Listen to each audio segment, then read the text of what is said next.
slowly but surely, we're always improving Decentraland. If you can't show that you're providing one thing to improve Decentraland's functionality or ability to grow, then I don't think like it's worth using DAO funds. There's venture capitalists out there that can provide games. If you want to get a game going, there's plenty of venture capitalists out there. If you can show that, hey, I can make money back. There's play to earn models that can have money, like that can make money. Like it's just most of them that I've seen recently are just a money pit. So we need to figure out ways to restructure this whole entire thing. Otherwise, we are literally going to just keep throwing the money into the money pit, and we're never going to see a return on it. I think originally the grants and the proposals were made to reimburse people that had put the work in. I think back in the early days of DCL, when there were not many people or not a lot of money flowing in, that was, you would do the work and then the grant would reimburse you for that. I remember somebody being on our show recently and saying that, like, that is why it was structured in that way. But I see what you mean. And I think it's interesting, like, I think it'd be hard for us as a community to decide on like what brings value, because there's so many different ways, to define that. DCL Curations, you've got your hand up. Yes, great points. There were a couple things. You mentioned something about, loans at the front, and, this isn't structured as loans, right? This is a grant, which means you don't have to pay it back, which kind of is why maybe we got into this conundrum. But I know there are platforms like Gemini and like BlockFi that do offer loans. They're crypto-backed loans, but maybe Decentraland could take a less aggressive approach to a loan situation, and maybe they're like 1% interest rate loans or something, like something where it's like, yeah, we're giving you this money and now it's you owe us literally something back after a certain term. I don't know if and that wouldn't replace the grant program by any means, but perhaps there could be a loan platform that they have, which could continue driving revenue for the Treasury and continue supporting grants in the future. But then the other thing was, people need to contribute at least something to the overall improvement of Decentraland. And I think that is a really awesome goal for anybody submitting a grant request to have. Like, something has to be contributed to overall Decentraland. Now, I feel like the only issue with that is the lack of transparency with current updates and access to information going on with like the servers and the code and everything in Decentraland. You can hop on one day and you can't see any avatars. Why the hell did that happen, right? Like, how are you supposed to contribute to Decentraland improvements if you don't even understand the current changes that are going on in Decentraland? Like, honestly, I don't even know if I have access to figure that out. Like, I wouldn't even know where to begin to look. So I think that would be an amazing thing to hold as a requirement for any grant recipients. But I feel like there's a current transparency barrier to allowing that to happen. Now, I know there is a Decentraland incubator, and I know that there are some groups that are working on stuff like that. You've got, I think, Dapcraft is in the incubator. I believe Ethermon is in the incubator, and a couple of other groups. And I find it really interesting because I know Ethermon recently went up for a new grant that got declined. And it's just fascinating because Ethermon has probably driven the most gaming functionality development in Decentraland compared to anybody else. Like, the stuff that they've been working on with WebSocket servers and deploying gamification across, 700 parcels.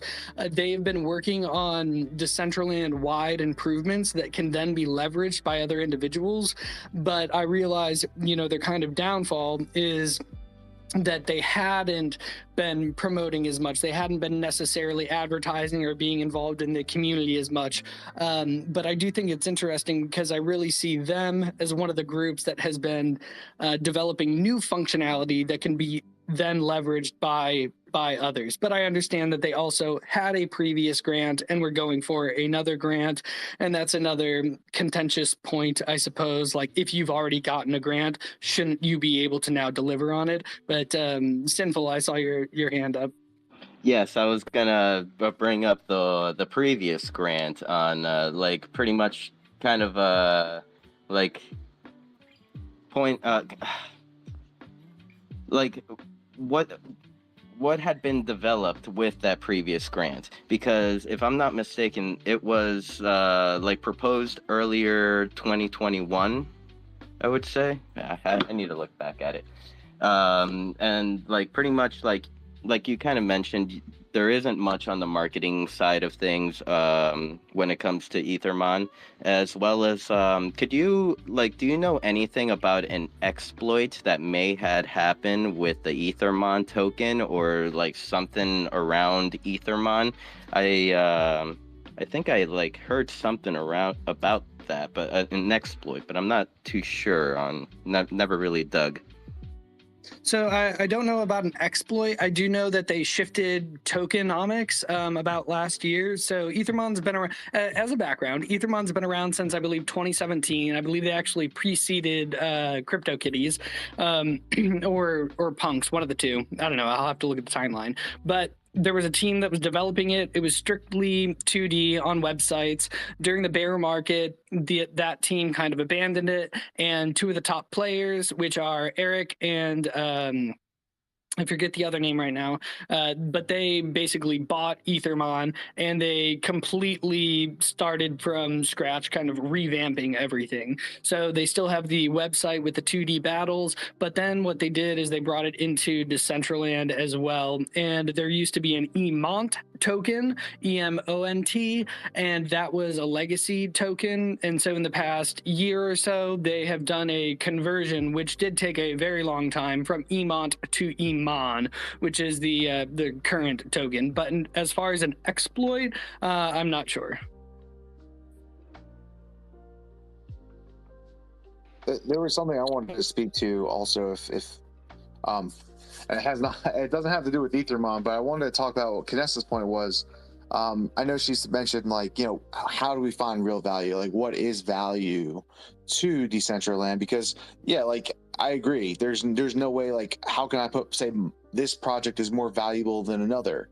Well, that's why I think the loan system or something like that would be beneficial, because look, if you believe it will be valuable and you're willing to put, you're willing to throw, to basically get a loan for it, then that's the whole purpose. Okay, great, you're willing to vouch for it and get a loan, and then what I'm saying is we have a grant system that can basically say, look, we'll wipe out that loan because we all see that it's brought a lot of people to the space. It's or what you know what I'm saying, that's where I think the grants should come in and be like, look, they did the work, and they needed the money to do the work originally. They saw this value that they can add, and they were willing to vouch for that value essentially, and then go and then and because they were like, look, I proved everybody right, I did this stuff, it was a success, and now please, can you just wipe wipe this loan off with the grant and call it even, and or ask for a grant and say, look, maybe I would like to build even more into this, and ask for an even bigger grant than what the loan is currently. I mean, that to me, that would solve a lot of problems. And then the other thing that DCL Curations had mentioned is transparency. I agree with you. Why did 1 week did we have Decentraland avatars disappear? What caused that? I mean, I'm not saying that I'm not a developer, so I'm sure I know there's a lot of moving parts, so I'm not going to put anybody down for that. It happens. It's part of the development process. There's something that could, but here's the thing, how can we improve Decentraland if not everything is decentral? I mean, that, how do we, and I think that's the big question, is how can we improve it in a decentral way?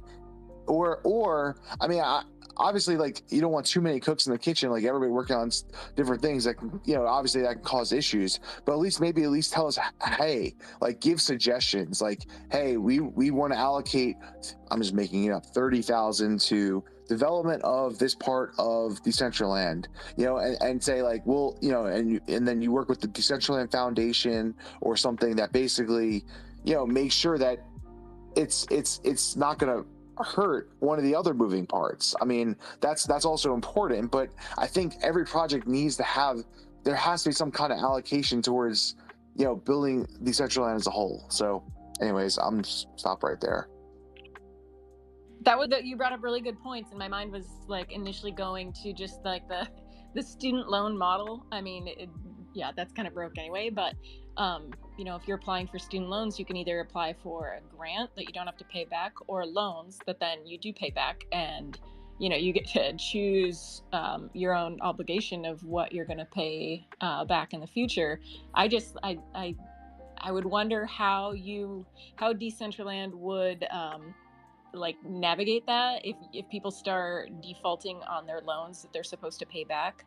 I don't know if there would be, money that needs to be put into like some smart contract wallet that if you start defaulting, then it gets revoked, because I could see that as being some, get into some really muddy waters. If you got the money, you created value, but then, you just don't pay it back.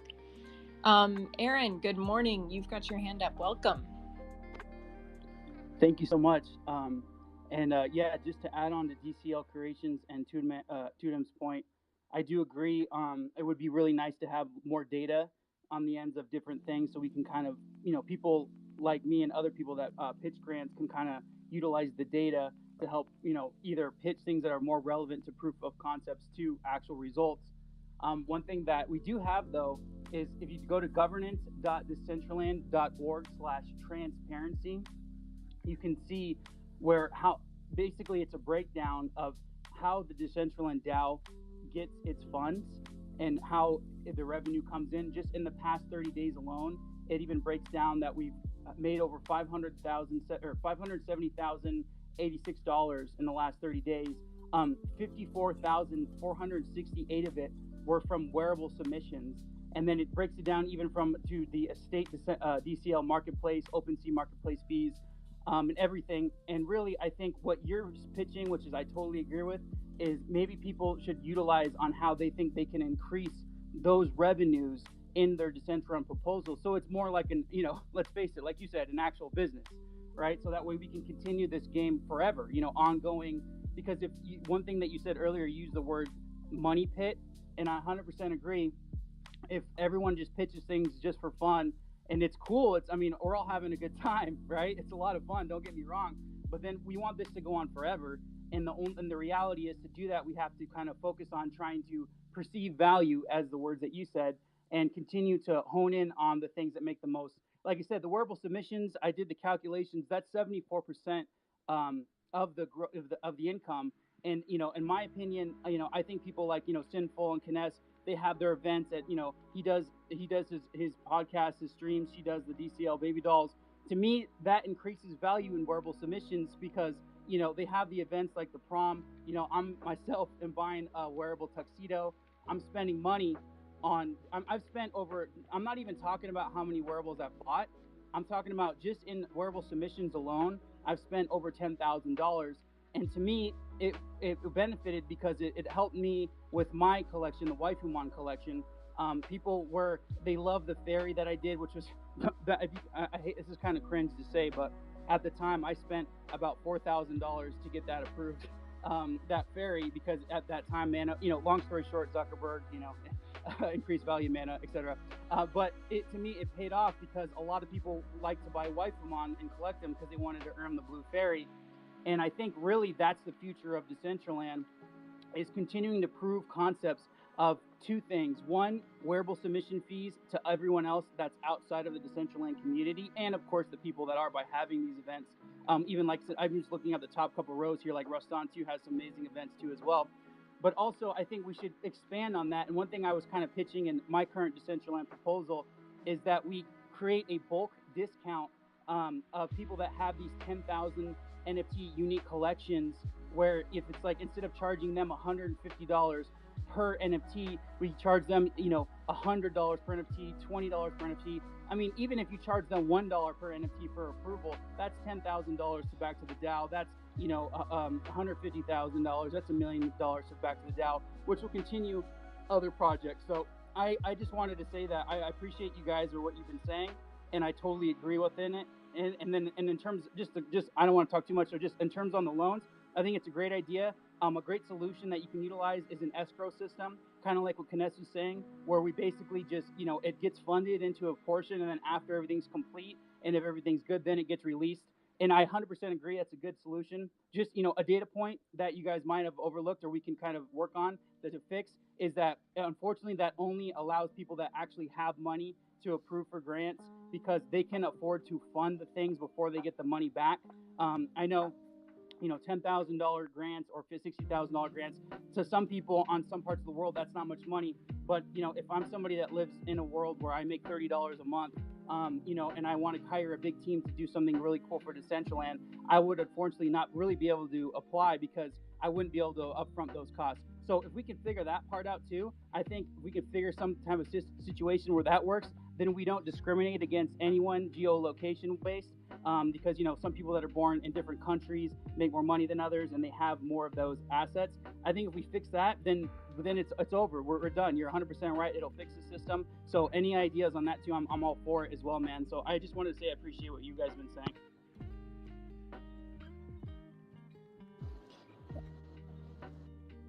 I think the last part you said there, Aaron, I think is really interesting. When I think about the voting thresholds or the VP thresholds for these proposals, tier 5, I believe, is 8 million VP. And if we just, I don't know, say man is trading at $1, that's $8 million of people casting votes behind something. And a lot of times people vote with 500,000 or a million plus VP, right? So if they're voting for something like this, and I mean, we could talk about the smaller ones too, like $1 million or 2 million VP threshold. They've got $2 million worth of VP.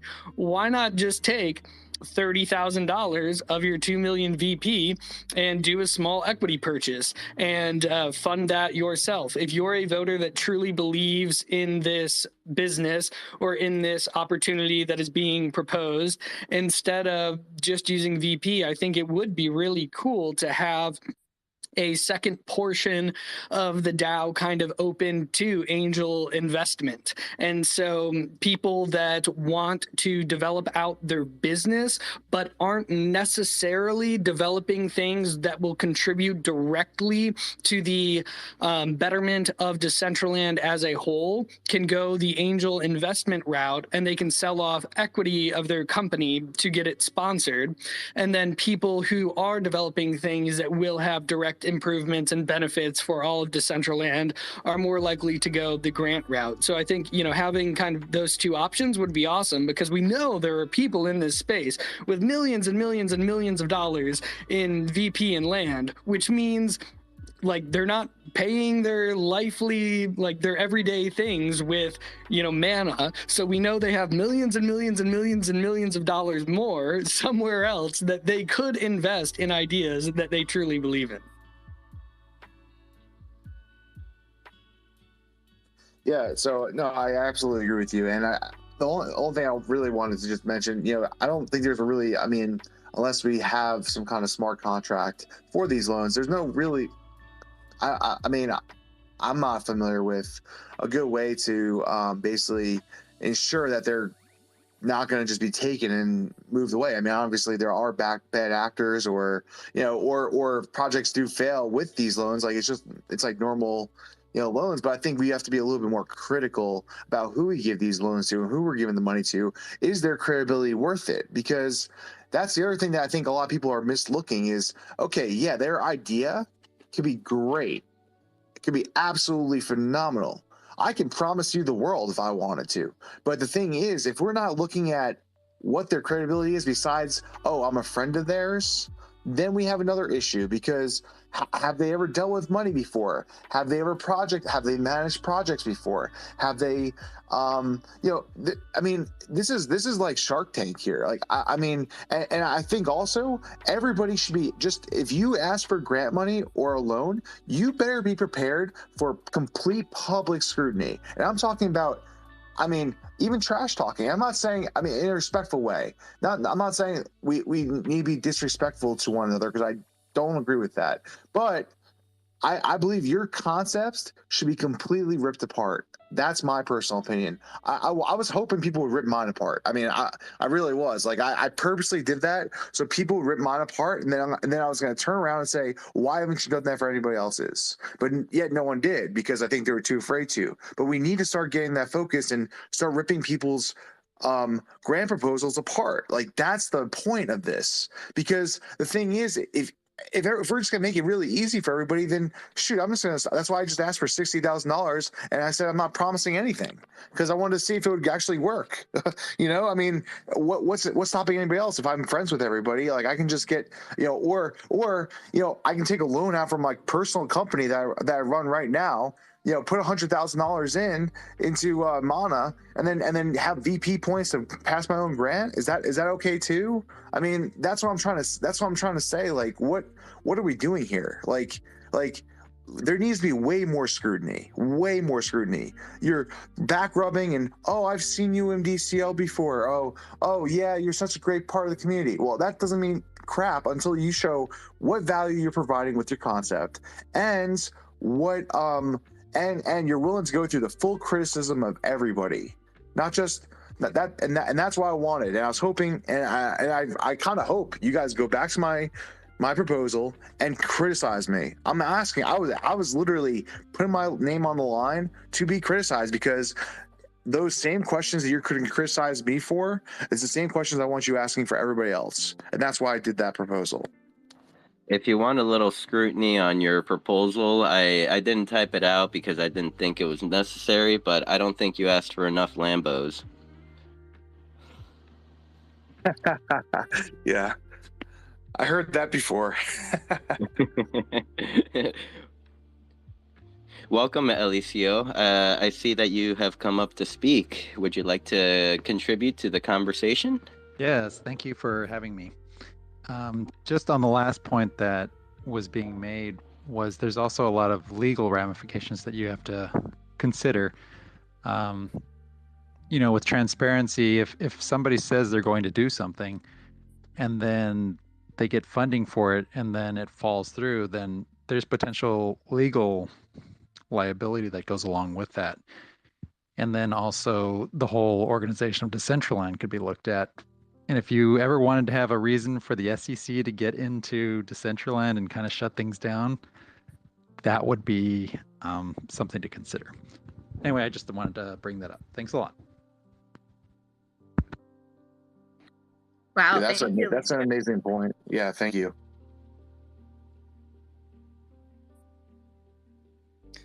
I do have to hop off here, but I think it's a great conversation. And I don't know if this has been mentioned, but there is currently a DAO proposal up by Yemel. And I mean, it looks like it's going to pass, but it is talking about how the DAO has, shifted and added these tiers, and we've made amazing improvements, and now we need to make more of those improvements. So I do not have the link for it, but I'm sure there's somebody on this call that does.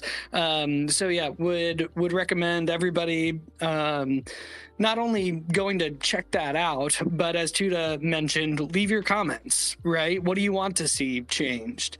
And I think that will just help. But again, Sinful Knessa, thanks for hosting this and having me on. I got to drop though, so appreciate it. Thank you for being here. I think that's an interesting proposal, and I think it actually, like we were talking recently about the amount of VP that it takes to pass proposals. Like for a point of interest star, it was created when we had a lot less users in the world, and so I don't know, I'm just curious if these thresholds are going to get pushed up as we get more users coming in and more, hopefully more VP running around the ecosystem.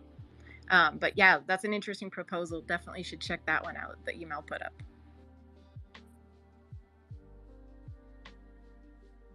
There was one proposal recently where like the entire community had like voted yes, and then Esteban came through and voted no. I can't seem to find it. I know which one you're talking about, but I can't remember what it was for. I think it was something like a was it programming? Some kind of programming behind the scenes? No, it was like something about restructuring something. Oh, now I remember. It was pertaining to the whole how the ice to mana liquidity pool, how DG had gone around the grant system to propose that through the governance. Ah, yes. And it looks like Michi's coming up. Good morning, Michi.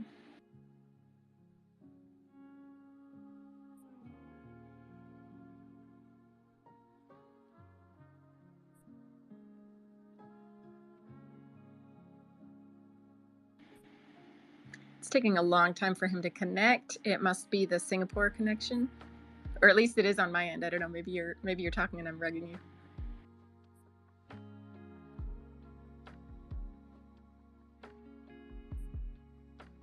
While we're waiting, love you.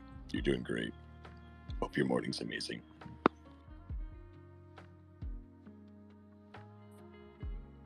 Also, if you can hear me, you're cute.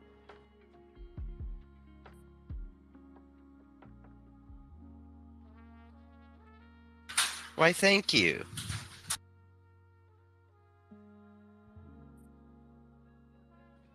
Also, while we have the time, the emotes that y'all have been dropping, holy fuck. Y'all have literally, I know it's like a debated topic, but I think that the emotes kind of brought back a little bit of light in Decentraland. So if you dropped an emote, you made my week a little bit better. So love you guys. Yeah, there's some crazy ones out there. I can't believe how excited we are to sit. I mean, most of us probably sit behind our screen all day, and it's like our dream just to sit in the metaverse now too.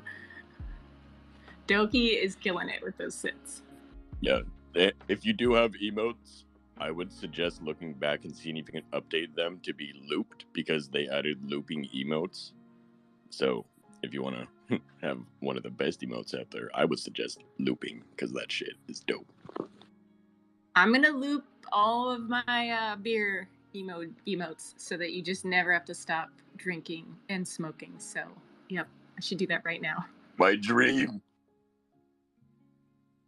So, isn't it a little ironic that, like, you know, an ex-educator has produced the drinking and smoking emotes on the metaverse?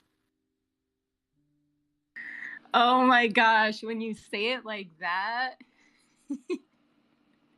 Yeah. Oh, I can't tell you how many times that that my past experience helped me as a teacher. I had to explain at a staff meeting why an apple could be paraphernalia one time in front of a sheriff, and totally incriminated myself in front of all the staff members. They're like, why would a weed smoker have an apple? That doesn't, there's nothing wrong with that. I'm like, yeah, okay. Oh, you just broke all those green people. They were just like, you just broke their innocence. They're like, an apple? Yeah, because we were there was a kid that was like caught smoking, but there was no proof. They're like, yeah, there was nothing in there but an apple. And yeah, we saw an apple. Did you check it for holes? Oh my gosh, yeah. And so then I'm like, I start talking, and then the sheriff, who of course is in the room, he starts looking at me. And this was when weed was not legal in my state. And so I'm just like, well, you know, I've heard So if anybody in the audience is not sure what we're talking about, I don't know if we just like apples, like Granny Smith, Fuji, Red Delicious. We just like apples. I see Claire Crypto's in the listeners panel over there, just chilling. We love what you do over there, man. Keep doing what you're doing. Keep it going. And I also see our trio. How you doing, Art? Oh, Mitchie's up. What's up, Mitchie? Yeah, I've been up. Hey, how are you doing? Actually, I Good think I morning. had some issues before. Good morning. I don't know. So I've got COVID, so I'm trying to be really quiet because my partner and I are like in the same and he's sleeping. So I was trying not to come up, but I've actually shared the proposal from Emil in the chat as well. I thought that was actually really good for people to actually write down your feedback as well, so it can get seen by the like people coming into the DAO. And I think there's some really valid points around the loan system. And I think for me, the discussion points prior, because I know we all discussed VP and stuff like that previously. I thought the way we use VP should be reviewed as well. So not necessarily if we can't fix a whaling problem, we could fix this. And I think in the last DAO AMA, I really wanted to bring that up. Like, is this actual abuse? Like, I feel like some people are saying it's a whaling problem. Some people are saying it's actually encouraging growth. This isn't a problem at all. And I think that's a really interesting perspective from like talking to larger, like different communities and things like that from Decentraland. And I haven't heard much from Foundation or from the DAO committees or from the people like keeping it secure or, managing these funds or putting up the blockades. And they said actually there hasn't been any abuse yet. They feel like abuse is something a bit more transparent, and some of the things I was saying was like, and there's a lot of safeties in place. So if abuse has been, or like something, the DAO is getting abused, then there will be a lot of protocols before that because there's so many different squads. And so I think that's a curiosity from me, and it gives me a little bit more confidence because they're feeling like, oh, actually, even though there's some people whaling in their own thing or they're passing their own proposals, I don't think they see it as a problem.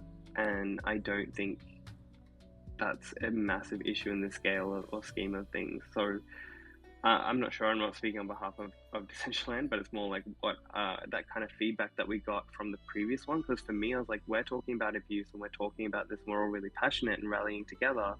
And there doesn't seem to be much of a kind of response. You know what I mean? It feels like it's kind of, okay, let's start a working group and discuss this. So for me, it was like, can we define what is abuse in a DAO and what does this look like? And I think I even spoke, sorry, Simple, I'll wrap it up. I'll stop ranting. But I think I also spoke last week to a lot of leaders in DAO and DeFi.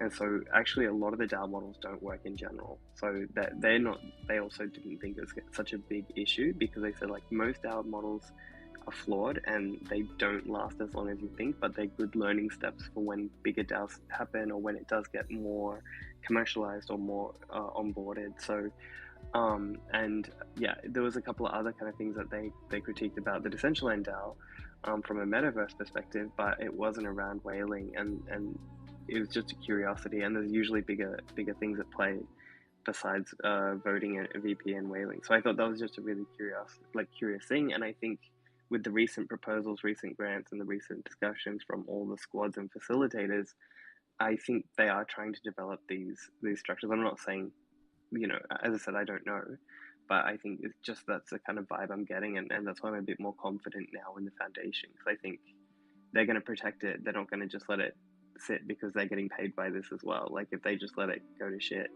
then they lose their money as well. They've got more on the line as well. So I think it's just curiosity, and I think there are some transparency points, and I think I've also been rallying like annoying people for like a feature request on the DAO forum so that we can actually start so I don't know if people have been seeing, as I said, like I've been trying to kind of put through grants or governances to help the creator economy in the space, to say like, well, what's going to make it easier for creators in the space, what do we want as creators, or what are some of the issues that we keep running into, and trying to fix that and poking and prodding. And I think a feature option would be really good, and also possibly some other things which I've put into the forum. So have a look at my feedback at this proposal and how the grant system, and that's from a few conversations in space. So yeah, that's me just trying not to take up too much time. Simple. How are you? Sorry. No, I just wanted to add on to kind of like where you were. There was a point where you were mentioning how like the DAO and Foundation don't feel like there's been abuse, and kind of like you're not really sure if there are any parameters on what is abuse. I feel like these parameters need to be set by us. We need to stop looking towards them to tell us, okay, this is abuse, and this is abuse, and we should be the ones that say this is what abuse is. I think I agree with that. But I just wanted to hear their opinion. You know, I think just more like they're the people who are setting up these securities, and we are speaking out about this is abuse. But I think it's more like, what do they think as the people running the DAO? You know what I mean? Do they find that abuse, or do they find that hostile, or do they find it okay? And I think this kind of mentality also came from me. Like, I keep coming into this is my venting space, I think, because I can talk about things that I can't talk about in my space. And I think that was the question I think I posed to everyone here, is like, is whaling actually a bad thing? Like, this is kind of forcing growth, this is forcing these projects to start in Decentraland. So if, yeah, like, you know, and I think this question even came from things like we pick and choose when people can whale and when they can't. I feel like, and that's what was frustrating me and made me step away from the conversation, because we can't be critiquing one person for whaling in, and then either foundation members or, you know, community members do it for their own proposals. Because I know very well, like, for other projects where, like, and this is just us as part of the greater community, we're all friends and stuff, and like, oh well, I need to contact Stateless. I wonder how many people have contacted Stateless to be the first vote on their thing, because it's got such high BP. You know what I mean? So I think it's same with Kness, or same with the CBD Discord, people going straight to them to like, can you guys proofread it and can you vote on this if you agree on it? And I think a really, really good trigger for that was everybody wants the last slice proposal to pass, so we're not going to mind too much if people are promising behind tables or behind closed doors, like, okay, we're going to ensure you get the votes. This is whaling, but no one's going to champion against it because it's whaling under certain conditions, or whaling with strings attached. And I think the same thing happened with Dice Masters recently. You know, like Shawnee saying on their proposal, like, oh, I'm happy to get it over the line if you meet these requirements. And it's like, well, should it really be up to one person? Should people be going to that one person and making a deal with them? Because that's when it suddenly becomes, okay, so does that mean that's okay whaling, or is that growth, or what is it? So I think we can't just set these kind of blanket rules and then only choose to follow them when it suits us. You know what I mean? So I think that's kind of why I took a step away from the conversation, and then got some extra opinions on that to kind of get more perspective of what other communities, or what does a DAO think, or what do people think? Is this a problem, or is it just part of the system? And that's just my thought bubble. Sorry. No, that's good. I Thanks, think you bring Michi. up really good points. Go ahead, Sinful. Oh no, go ahead. I was just gonna say, you know, because we are so small still. I mean, we feel like we're big, but we're not. We're a small DAO. It, you know, it is hard when you see your friends' proposals, because you want to support your friends, and so, you know, a lot of times it's pretty clear cut. Like, yeah, I definitely want to vote on a POI for, you know, this, like, Wisher vodka or something. But it's hard when you see things in those proposals maybe that you that don't align with your own core values. And I think that it just, as we grow and as we become a bigger DAO, maybe it'll be easier to see the votes democratized, and we won't feel like it's nepotism where we're voting for our friends because they're our friends. I was listening in on a Twitter space this week about a DAO with like NFTs, and I don't know, I was just like, oh my gosh, we are really advanced. I don't know, maybe I'll get pushed back on that, but I feel like compared to what they were talking about, we are dialed, and I don't know, we're not totally dialed, but we're working towards a pretty strong DAO. And so to be at that point in this stage of the game, in a bear market in 2022, I think we're in a good spot, but we always need to improve. To the Moon, you've got your hand up. Yeah, so I tend to agree with you when it comes to, you know, we are in a good spot right now, but we can obviously do a lot better. And I personally think, going to Michi's point, I think that whales are actually not the issue. I don't think whaling is a big deal, because one, it's their own. Why would they shoot their own foot? Essentially, and two, if they vouch for someone, then they're vouching for them. It's their credibility.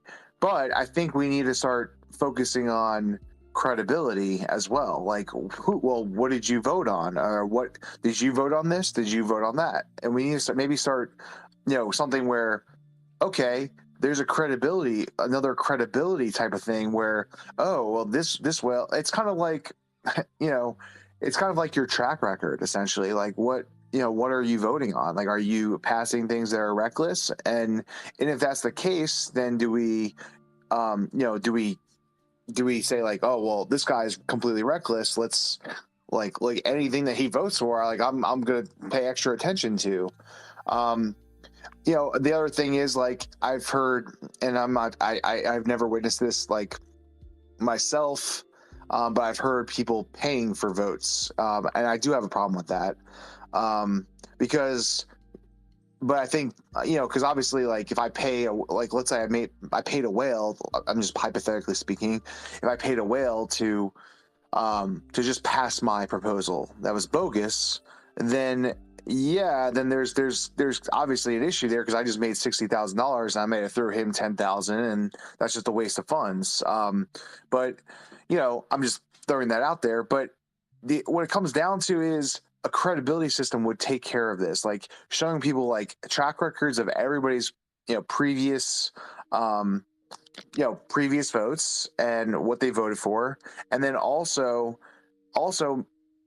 like, I'll keep saying this, maybe even adding more parts to the form of the grants or loans. Like, for instance, like, why do you deserve? Like, have you had this project management experience in the past, or because I think there has to be some experience instead of just forking money over people who have great ideas. We need to see experience. We need to see it's like, hey, I have done this before. Or maybe this is a new thing for me and it's new kind of to everybody. But I have, let's say, let's just make it up. I have this development experience. I've done this smart contract thing before. I've done this before. So therefore, I think putting this all together will be very helpful, and I think that's how we can make this happen. Or I've been a project manager before of major developments. I've done through sprint. I've done I've done projects. I've done agile. I've done sprints. Like, that's the type of stuff that we want to see. Like, oh, I've done this before. So therefore, because of that, I would be able to manage this project and make sure that it comes to a success. We're not even asking those questions. I mean, kinda, but not really. Like, I think there needs to be more direct questions being asked, and we're not asking them. If they're a good idea, we're passing them, or if it's a good idea, we're passing them, and obviously, that's the problem. So I don't know. I think so. For one part that you said, being able to see what people have voted on in the past, you can, if you click on the delegate or the voter, you can click on that. You can look at their profile, and it shows you every proposal that they voted on and how they voted. So it takes a tiny bit of digging, but that is out there to be seen. I think about like the raw potential of Decentraland, like the blank canvas style that it is. Like, I'm not an animator, but suddenly, like, I'm able to, like, make emotes, and that's a totally new opportunity. So I also think about, like, the people on these proposals that maybe don't have the experience, that this is their chance to, like, do something and shine. And really, like, what comes to light is, I don't know if he's in the crowd, but Dogman. Like, when I met Dogman, I don't think he had any programming experience. And now he's, like, building the Absolute Vodka build and, like, making games. And I don't even know what he's doing because he's busy building. So that's just, I guess I would hate, I hear what you're saying. I want to have, like, credibility on the team, like, if there's a proposal. And I think that there is a lot of scrutiny. Like, I'm thinking Vroomway, did Vroomway get scrutiny, like, on the proposal? Yeah, I think that a lot of people had questions, maybe even too much. So yeah, I don't know. I would hate to take away some of that raw, like blank canvas style that if you want to make this work, like you can just bust your ass and make it work. Michi, you got your hand up? I think, yeah, I was going to follow the kind of path for both actually discussion points. So I'm going to keep it quite simple. So I think kind of the first part was around grant systems. So I think it's kind of like if someone's doing it as a return of investment and how we can actually set that up for the DAO. There's the grant system, which can be like, okay, I'm requesting money for this category in the space. So I think it's defining those categories and saying what category does this grant sit. Is it more of a creative grant, like kind of call for actions, or something like this, or there's a need in the space that people require something, or we need it to kind of continue growing. And then there's this other kind of side where people are coming in from a business perspective, like, this is my business, this is what I'm building, I'm going to be making this much money. And I know it was said earlier, is a lot of people are thinking, oh, well, this is for me to make money, and then Decentraland is a secondary kind of, I guess, income earner. And I think this is kind of the kind of key thing around growth. And I think there's obviously a demand for people to grow and use Decentraland as a launch pad for their business. And so I don't actually see that as a negative either. It kind of evolves Decentraland from not just a platform metaverse, but also a launch pad for Web3, and kind of pushing these amazing projects into the space, and growing the whole Web3 community, not just Decentraland itself. And I think that's got a lot more longevity into that as an establishment. And I think that's even something that we could consider as a grant area, is like, okay, and then there's no arguments around return of investment. So as people know in this kind of community, like I've brought it up a couple of times to people that are like, I just want to set up a business for myself, and I'm going to be charging creators this much to use the space, X, Y, Z, even though they've got an established team, they've got the resources, they've got everything they need to build. But this attitude that's getting built up around, like, I can't build anything, I can't do anything, I'm not going to do anything without a grant, when it should really be the other way around. Is like, I'm doing this for so long, or I'm doing this, or I've got this project I've started, this is my proof of concept, let's launch this. And I think creating that avenue for people to then say, actually, this is my proof of concept and I want to launch it as a business now, and then there's that room for negotiation for return of investment. And rather than people saying, it doesn't say anywhere in the rules I need to give back to the community. And I think anyone approaching it with that attitude, I know that sounds crazy, but people say that to me, and I'm like, it shouldn't be in the rules. You shouldn't have to have rules there to say give back to the community. It's like a Web3 ethos. So, and I think also we don't want to dampen creators and artists. And I think setting up a way for people to apply for a grant through the more this creative avenue, because, if, like, not everything will have a return of investment, and that's fine. I don't think that's a necessity. I think it's more about growth. And as we said, like, we want experiences in the space. We want people growing. We want people coming and playing with Decentraland in their own terms. And I think, as Kanessa said, even me as a creator, I was doing product development and 3D design, and now I became game developer and like scene developer and doing all these funny things in Web3. And it's, if we look at a lot of successful businesses, even Metakey, DCL blogger started off as a blogger, then he started flipping land, and then he started making money in this stuff, then he started a business, then he started an NFT project, then he started a game, and now Metakey is one of the biggest brands in Web3. So I think, not the biggest, but it's like up there, like it's pretty decent. And I think, I think that's what Decentraland is good at, is taking everybody from so many different industries that aren't naturally Web3, and helping them find their footing in Web3 to say, where do you belong in this ecosystem, and where do you belong in this space? And I wonder if that's how we can adjust our grant system to kind of really reflect that Decentraland isn't just a social platform, it's also a platform to launch brands, launch Web3 native businesses, bridge Web2 to Web3. It has so many benefits that it's not always a revenue grant. It shouldn't always be about revenue. And I think, maybe that's an option that we, like, as a community could look at, is like categories. Like, you should be applying for a grant through that category, rather than just like change this, or like, can I have $240,000? And I totally agree with the sentiment of you need to have that experience, you need to have that strong team. And I also want to do a workshop sometime, and I've offered it to the CBD Discord, because I felt like there's a lot of new entrepreneurs in the space, kind of reflecting some of the learning. So I'd be like, this week I went to a workshop from Web3 investors, that buy $1 to $5 million companies and then try and make them $100 million companies, or billion-dollar companies in 1 to 5 years. And I've also heard from Binance and a couple of other really big hitters in the space that invest in companies. And I just wanted to share a workshop, like a 1-hour workshop, on what they're looking for, what do they think has legs in the space, and why they choose some things to invest in rather than the 100, and what they turn them down. So, and I just go through the scorecard, talk about what has been developed in the space and stuff like that. So that's me. I'm going to jump down as well because I don't want to wake my partner up, but I'd really love to host that space, and I thought the CBD Discord was a good one because I know there's a couple of entrepreneurs in that space. But actually, if there's a better platform, I'd really love to hear that, because I don't think a Twitter space will do it enough justice, and I think it's some sort of community space or some sort of Decentraland space. So these are the talks that I'm doing in Singapore, so I'd rather be doing it for the people that I'm here for as well. And I want to bring that back to the community somehow. So yeah, that's me. That's a lot to unpack. Sorry, everyone. This is why I tried to reluctantly not come up. Thank you, Mitchie.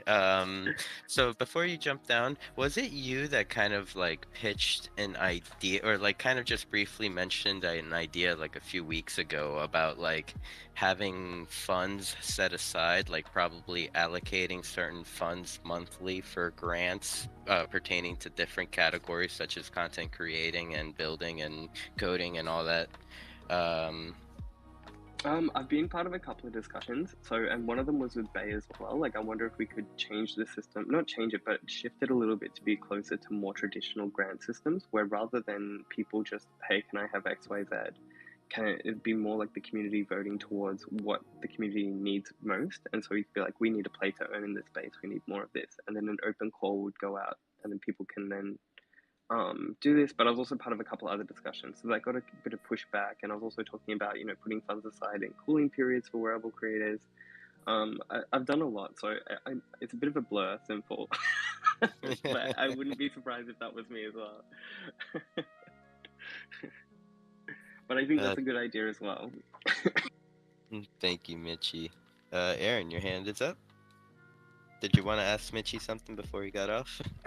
No, yeah, I just wanted to pretty much agree with what Mitchie was saying, and just kind of utilize even Candace's point on, she just learned how to do the emotes, but that's also because they just launched. I don't know how long the term Web3 has been, but it's been maybe just a year or so. So asking for experience is obviously the right thing to do, but there's not, there's only, this is happening for only so long. So I think obviously, yes, looking for people's proof of concepts is a good thing. Seeing what other things that they have done, but giving people opportunities, I think, is what really the Decentraland DAO has really provided value across, and no one really else has done that I know of as of now. So, I mean, just to give you some case studies with my recent one, I've had to hire tons of developers to help us create these courses that we do every week on Wednesdays, which we're doing one today if you guys want to come on by and check it out. And a lot of these people, I mean, they created amazing courses for us. And they admitted to me later on, they said, Aaron, one of them was named Biometa, and I could say this because he even said it too. He goes, I just wanted to let you know, bro, because I said, bro, I'm proud of you. You made such a great course. And he goes, bro, I just want to let you know, this is the first time I ever did the course before. He said, I lied to you. I'm sorry. I just didn't have any experience. I said, bro, don't worry about it. You did literally an amazing job. And I look forward to you continuing making more, because it's like, he got that opportunity to create something, and that wouldn't have happened without, somebody taking a chance on him. So I do 100% agree on, making sure people have experience. But I also think we need to take that into account too, because as Kines was saying earlier, and Mitchie, this is really still kind of a new space. Yes, it's been about a couple years now, but people creating, my experience, luckily I've been just kind of blessed because I've been working on a 3D feature film, Latina Princess movie, based, similar to Disney, and so I've had that experience with Blender and working with people with Blender.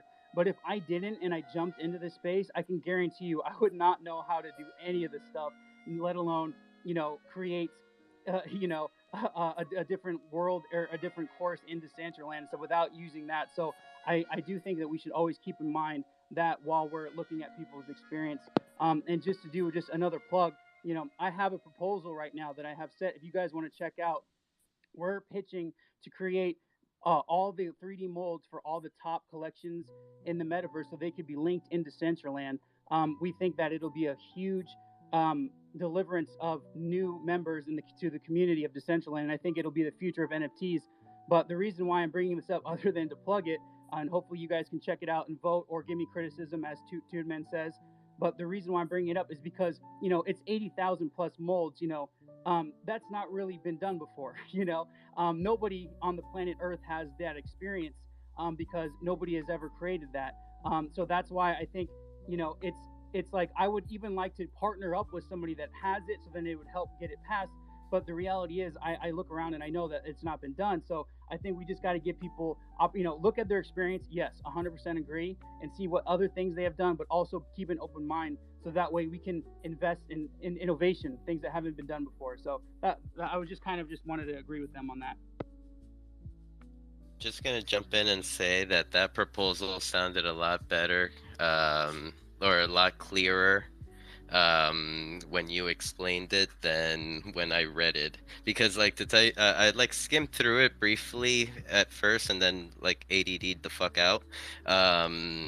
Like I didn't understand it. So thank you for coming up and kind of like, telling us this. Like now it makes sense. Yeah, I gotta agree on that one too, Aaron. It does make more sense now. To the moon. Hell yeah, to the moon. And I appreciate that. And I apologize.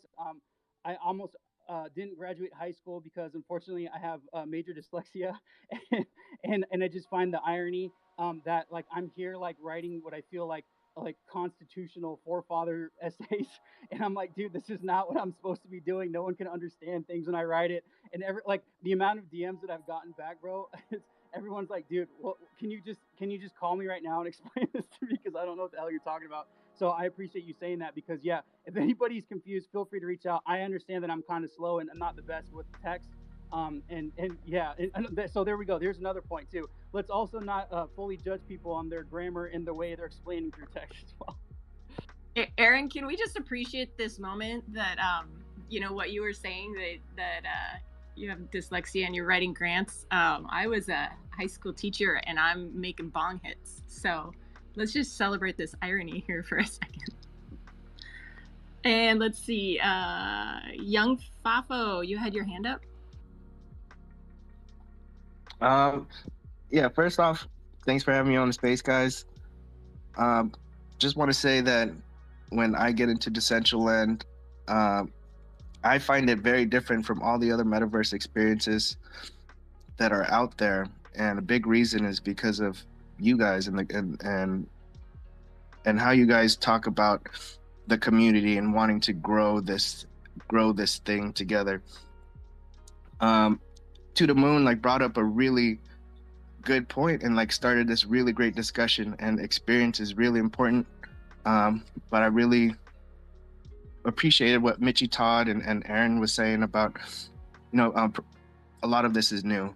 A lot of this hasn't been done before. Like I'm starting my first event, and but I also understand like the experience that To the Moon is talking about.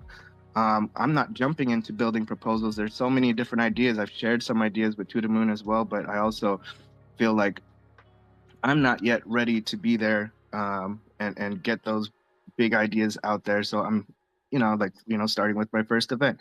There are going to be like 3, 4, 5 different events before I feel comfortable, even submitting a proposal.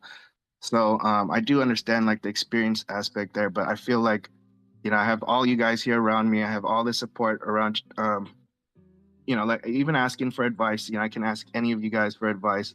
All of you guys would come out and help me like figure out how to do this part of Decentraland, or figure out this little technical detail. Like I'm not a technical guy at all, but I do like to project manage. I do like to meet a whole bunch of people and build together and collaborate.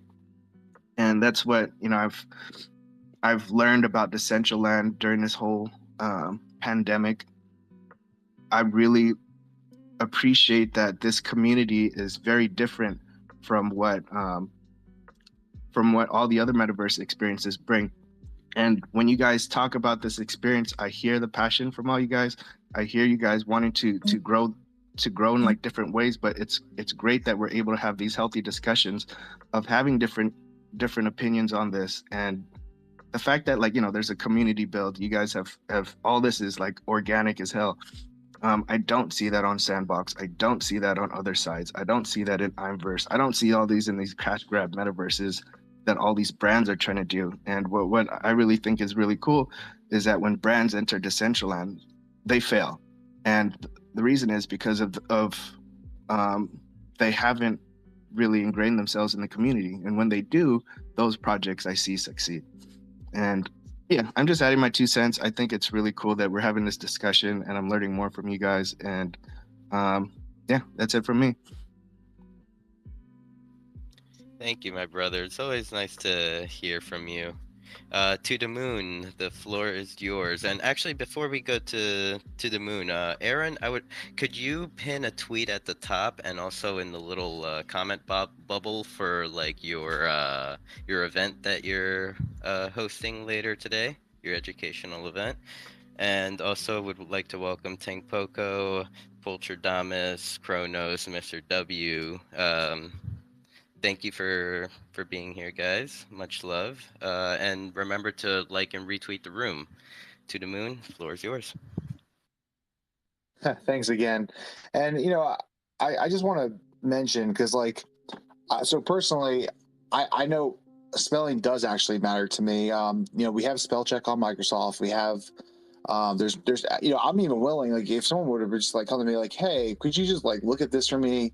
You know, I have dyslexia or I have, you know, issues. I think it's about professionalism. So I think it's really important that we do construct, like, because like someone from an outside perspective doesn't know the DAO. I'm not saying that there's a DAO we should propose against like any, like, oh well, he had bad grammar, so let's shut his idea down. But no, but it's if you want money, you should also show that you're willing to go take the extra step. Like, look, I have dyslexia. I asked people to help me formulate this you know, proposal, even with my thing. Like, I even went the extra step to you know, get it done.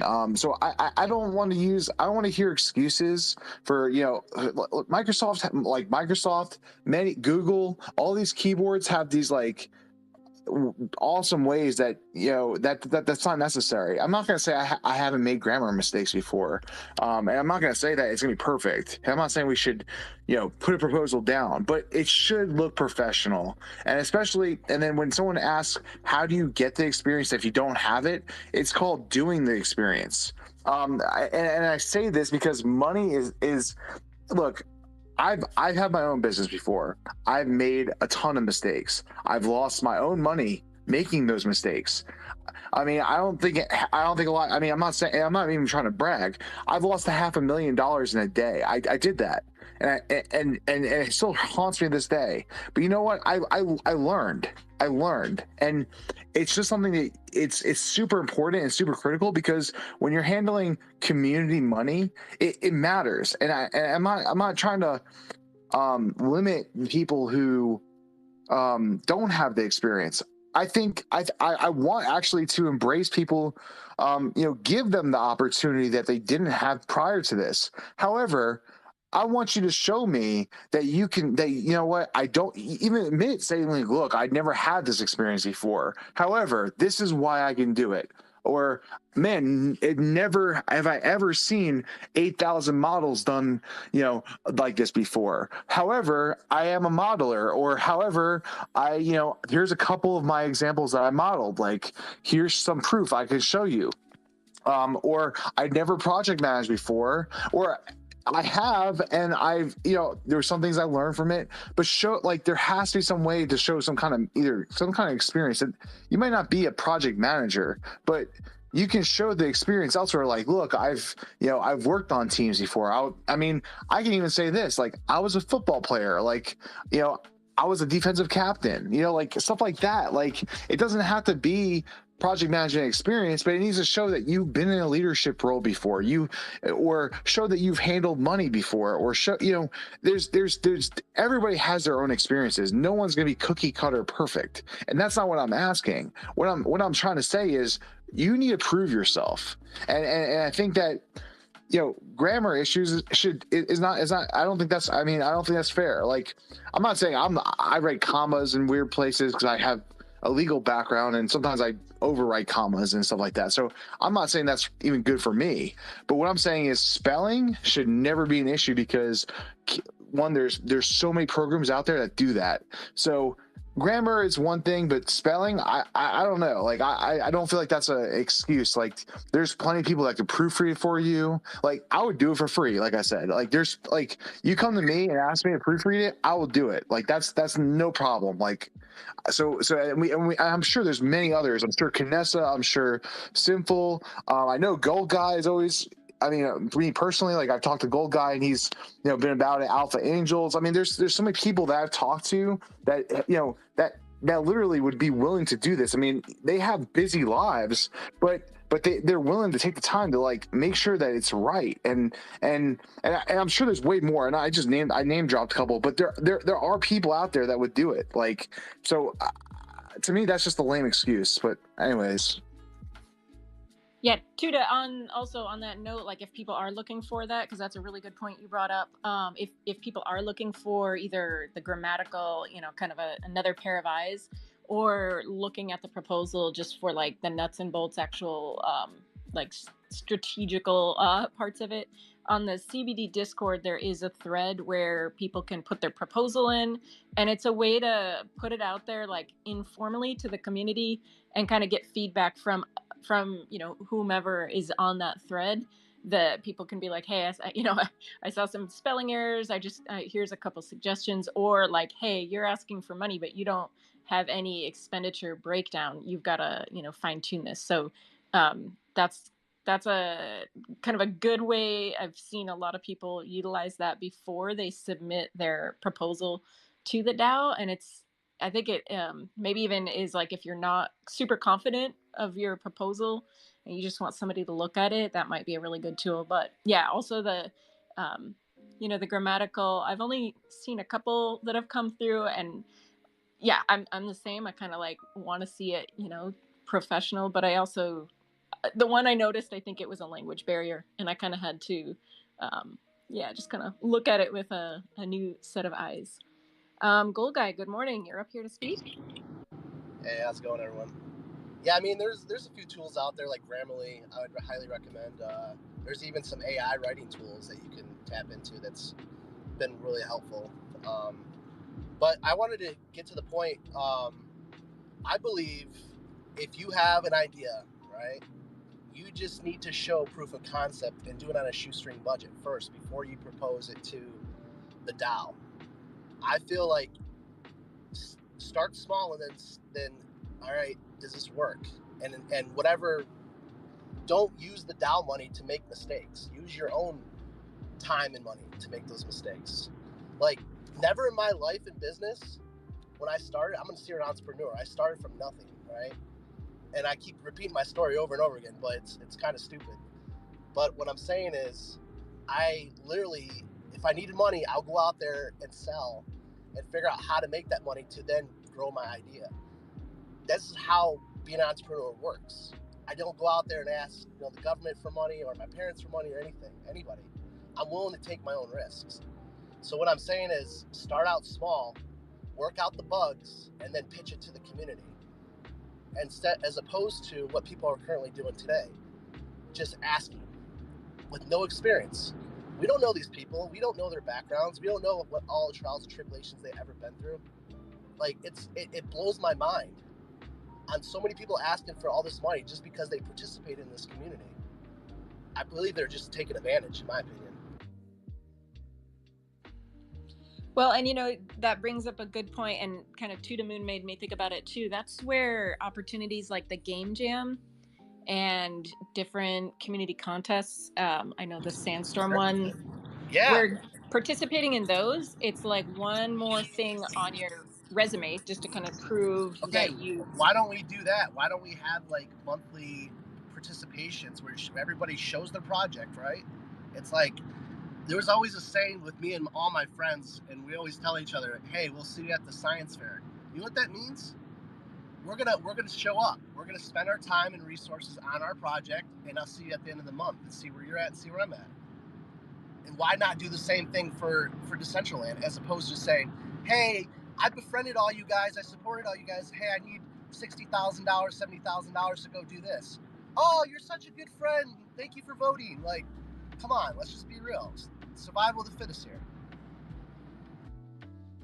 Thank you, Gold Guy. I mean, definitely, you know, for some of us that are community members and that have been delegated voting power, we can't just vote because we like the person. Like, it needs to be, we need to look at the overall picture of what will benefit the community. Right. I mean, look, I haven't asked the community for nothing. I've just been giving, and I'm not going to ask the community for anything. I'm just going to spend my own money, spend my own time, whatever I need to do to make something work that I feel like it's going to benefit the community. And yeah, I'm putting that position because I took the risk early on in my career. You know, it's kind of like Tuna Moon said. He lost $500,000 in one day. Well, I lost $5.5 million in a year, and I suffered 2 years, didn't take a salary.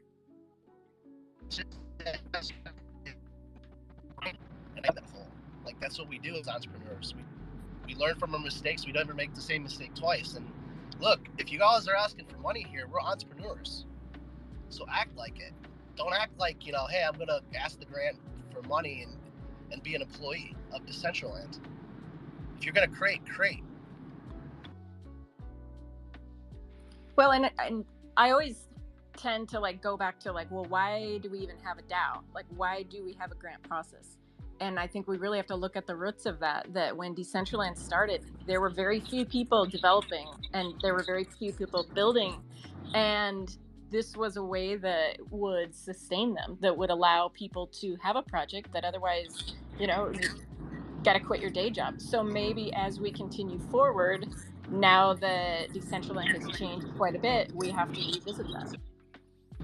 Yeah, there just needs to be a better way, honestly. There needs to be monthly events and just showcasing people's projects. And then if the community feels like, hey, this project's actually worth something, let's get it through the DAO. There needs to be that extra step as opposed to just throwing stuff in the DAO and getting approved and, you know, these projects are dissipating because whatever excuses they may have. You know, one thing I would like to mention, I think it'd be really cool. You know, just consider this. This is your one chance to be the shark in Shark Tank.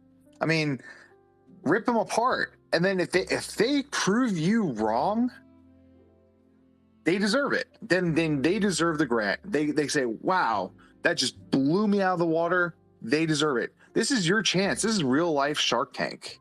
You have that ability. I mean, how much other times do you actually get to have that ability to say yes or no to a proposal? Like, and like I said, this is about opportunity. So yes, we want to give opportunity to people who haven't had it before, but here's the thing: you can get the experience without any money. Like, you could do things for free for a long time, which, believe me, I don't have a skill set in one particular thing. I have a skill set in a lot of different things, but the thing is, like, I wouldn't say I'm a professional at any particular thing. So because of that, I'm always kind of at the forefront. Like, I'm always trying to connect everybody together. But I don't have, like, if you look at my resume, I don't have one skill set. Like, I just got a bunch of skills and I'm okay at all of them. But the thing is, I know I could, if I needed something to get done and I needed to fill that role, it would take me probably a lot longer than a professional, but I know I can get it done. It would probably take me hours. I'd probably be on YouTube or using my resources trying to find, hey, has anybody done this before? But I would figure it out. It takes time, but sometimes that's what you got to put the work in up front to get that experience, so that way you can come back and say, like, look, I got the experience now. You guys wanted the experience, I have it. Here it is. And the other thing I want to mention, I'm not going to speak much more because I know other people want to talk. I think my personal goal is anybody that starts voting, commenting and voting on stuff, I'm gonna start that personally I disagree with, and I'm gonna ask the people who are vouching for these people. I'm gonna start asking them, hey, why did you vote yes for that? Because I'm curious what your reasoning was. Because if I don't see the reason that you voted yes, I'm gonna start asking questions and say, well, why did you vote yes on that? Because if you think it's good, please explain to me why you voted yes. Because maybe you'll change my mind. Because obviously I'm missing something. So I think if we start calling people out and say, why did you vote yes for that? That's another decentralized way of handling the situation and saying, look, why did you vote yes? Because put people on the spot for voting yes for something that you disagree with. And that's what we need to start doing, is questioning. And shoot, maybe you will turn around and then agree.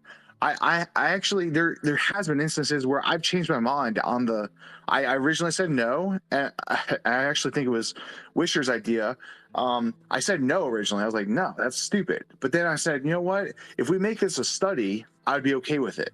So it changed my mind. I talked it through with them, and I said, look, this is a good, this is kind of a good control, for their particular thing. It's a good control environment. Like, okay, so where are we at now? It kind of puts a mark on the maps to see where we're at.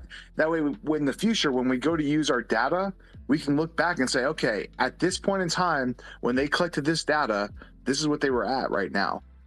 In a year from now, if we use that same data point, now we have data. So that's what made me switch it. Because originally, first for their proposal, they didn't mention anything about collecting the data that I was asking for. So now they said they would. So that to me changed my mind.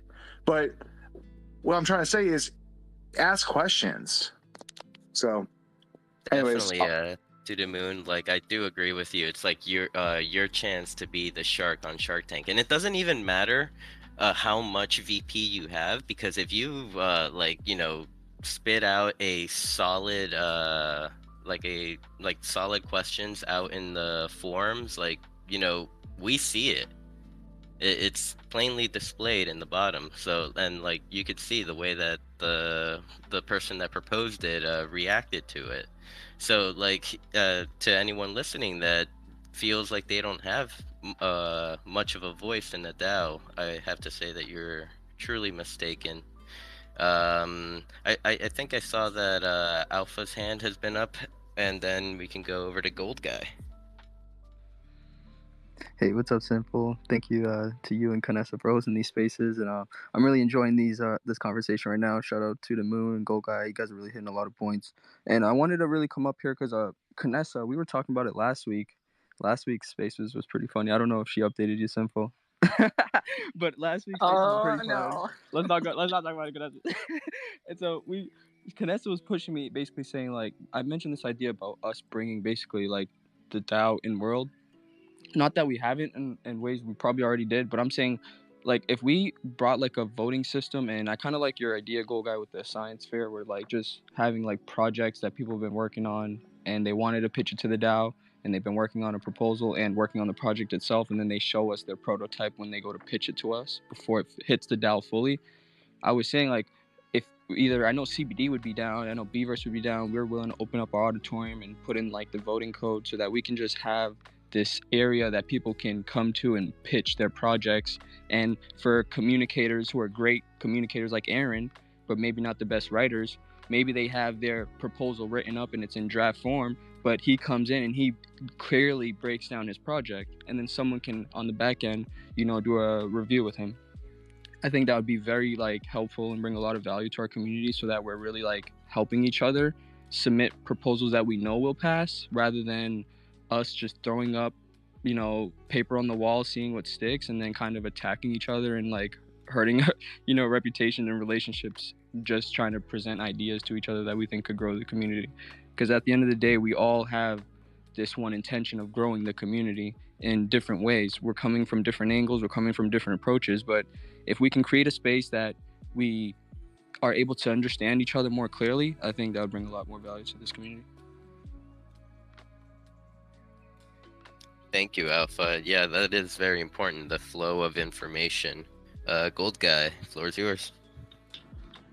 Yeah, to piggyback off of that, and also what Tuna Moon said, I think, we all need to collectively get together and call out the colluders on nonsensical proposals. And I'm not all about being negative and bashing anybody, but when y'all see the proposals, you're on the dial and it doesn't make sense, and you see who's voting, like, what is going on here? Like, follow your gut, right? So I'm passionate about Decentraland. I always have been since I entered. And when I get passionate about it, like, my mind is always thinking about how to help improve this community. And my heart is within Decentraland, right? So, and this is kind of what I do with projects I really hyper focus on for a couple of years and build relationships and, but it's sad to see that some of these people and these proposals getting passed over colluding, whether they work out a back end broker deal for VP or they're getting cut in on the take. Like, it's not acceptable. And this is not decentralized. This reminds me of what we have to do with lobbyist groups in Washington. I mean, this is like Web 2 all over again. You know what I mean? And to Alpha's point, I'm 100% supported, and I think we need to have monthly, and this would be great for Decentraland. We all participate. We all hear. I don't want to just read a proposal. I want to feel this person. I don't, like, me personally, I don't invest in ideas. I invest in people. I always have and always will, and that's what always got me to where I'm at. So I want to hear these people. I want to see their vision. I don't want to read their proposal, because I'm just gonna, like, here we go again. You know what I mean? If they don't have the passion for it, they don't have the team behind it, it's not worth it. They can have the best idea in the world. If they don't have the people behind them, if they're not passionate about what they're saying, it's a dead project on arrival. It's a rug. And there's so many people getting rugged in this. Thank you again. That's all I really wanted to share. Is I really think I love what you share, Go Guy, but we got a meeting in 15. So I just really want to say thank you again, everyone. I'm gonna step down and just listen.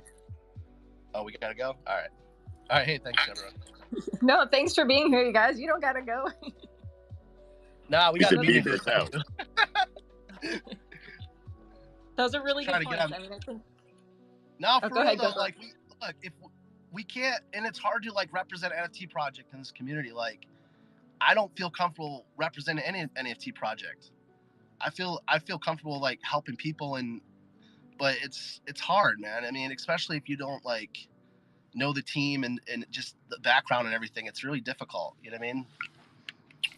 Old Guy, I feel you on that last part, like the supporting an NFT project, like kind of or believing in it at least. Like, I definitely learned my lesson on that point.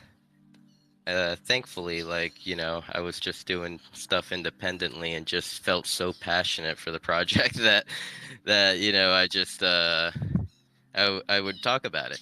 But yeah, most definitely, when it came down to it, once I, like, fell out of the honeymoon stage and actually started seeing the bullshit, you kind of, like, realize that it's like at least here, being in Decentraland, it's like you don't want to support any just one, support the overall platform. Like, this is what it's all about. No, Like, I 100% agree. Shamelessly do this in chill spaces. I'll go to, like, these show my NFT spaces and talk about the Decentraland. Because, like, that's my NFT project. Yeah, but look, Decentraland is just not a show project, though. We are a community of collective minds that we all believe in each other. Like, we're all past the honeymoon stage here. You know what I mean? The honeymoon stage was back in December, and we're still here, bro. But there's a lot of people that got burnt along the way, and it just hurts my heart, honestly. And it's like, God dang, man. Like, I can't believe, like, they bought, like, someone convinced them to buy into that, and they lost everything. It's really concerning. We need to stop that. Can I just throw a little PSA in there that the Nickelodeon Mint ad I've seen circulating again, and that one has been known to drain your wallet of your names. So just say no to Nickelodeon. I don't know if it's sus or not, but yeah, let it be known. Dude, there's so many like people just do shit the right way, please. I mean, as much energy people put in scams, they could literally put in their own building their brand and live in a life they don't have to like fear of getting their freaking door knocked down, for Christ's sakes. Hey, Canessa. So, I'm gonna, hey, he says, yeah.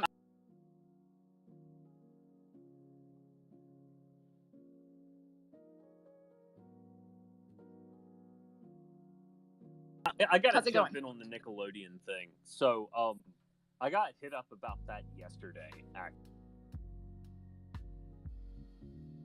or the third. I don't remember which. It's very new, and turns out they reused code from like another phishing scam, and it's a trick as old as time. They replaced the L with a capital I. Yeah, I mean, as a behaviorist, it's a pretty easy, like look at the age group of a lot of people here. What did we grow up on? We grew up on Nickelodeon. We see an ad, it hits our nostalgia memories. Maybe we're more likely to click on it because we already have trust with that brand. And yeah, it's just don't do it. Nickelodeon and Artifact aren't trying to give you free NFTs. No. And their actual the actual project's JPEGs. I don't know why anybody really does JPEG projects at this point, except as a joke. But that's probably an unpopular opinion. I am also not a fan of the JPEGs. So Brandon, I see that your hand has been up for a little bit. Hi, ¿cómo se va? So, in my little head, during these whole conversations, the words, ready for these bars, bro? I'm about to drop some shit. So, we have spectators, creators, and curators. Boom. So, I would say that an entry-level Decentralander would be a spectator to this whole community. They're just coming to hang out, chill, whatever. And then the next step above that is obviously creators, whether that be content, wearables, NFTs, whatever it may be. You know, those people are the ones that are like the engineers of Decentraland, making shit go. And then you have the curators, the people like Sinful Kness, all of you guys that are just bringing everyone together and bringing people together to talk about shit. So I just wanted to put that in people's minds to where if you feel like you're not doing anything in Decentraland, you're doing more than you know. You know, you fit into one of these three categories. If you're here, you matter. If you're here, shit, you got a bunch of other nerds ready to be here with you, because that's all we are. So, and also, my weekly creation rant. If you're a creator, shut up playing. If you're a creator, make shit. Don't stop making shit. I just had the revelation of just fuck it, upload it. Upload all your shit. Why not? Someone's gonna watch it. If not, no one's gonna watch it, but they'll watch the next one. If someone doesn't see this wearable, see the next wearable. You know, you're not gonna make or break it in 1 week. You got to keep pushing out, whether you think it's shit or amazing. Just keep pushing shit out. Love you, cute ass. Brandon, you're awesome. Thank you for those words. It's a lot of us really need to hear that. Thank you, Brandon. Sandstorm, I see your hand is up. How are you doing today? Doing great. Steve from Sandstorm here. Thanks everybody for having this space. It's been really great to see the DCL community kind of coming together around the DAO and everything that's involved with it. And shout out to Canessa for the amazing job on the recent contest that we're doing. But I wanted to touch a couple points on beginners and what you'd said a minute ago, because it's so vital to any any sort of open metaverse that beginners are able to find a safe place that they can learn, that they can come and talk, learn from the experts, and learn from people that have just seen it all. So I think it's been really overwhelming to see the like positive impact that the DCL community has had just across the builder community as a whole. So for those of you that don't know much about Sandstorm, we're a community of 2,000 metaverse builders. That's across Sandbox, Immersed, TCG World, and a couple of other virtual worlds. And we're trying to upskill these builders to build across all virtual worlds, because I think that this is going to be the new software developer kind of role. And ultimately, in order to do that, we do massive giveaways to help support with these contests at 0%, profit. We don't take anything. We incur all those costs on our own every month to manage these things, because I don't see anything more important than getting people to create content across the board. I don't think there's any everybody's open to learning all aspects of it. But yeah, I just would encourage that. I appreciate everybody for hosting these spaces and raising awareness for the Nickelodeon scam. I literally got like 15 of those the other day. those DMs are just crucial. They're everywhere right now. I don't know what's going on with that, but yeah, I just wanted to chime in and say thanks for the support, everybody, and amazing job with these spaces. We're going to try and help out as much as we can.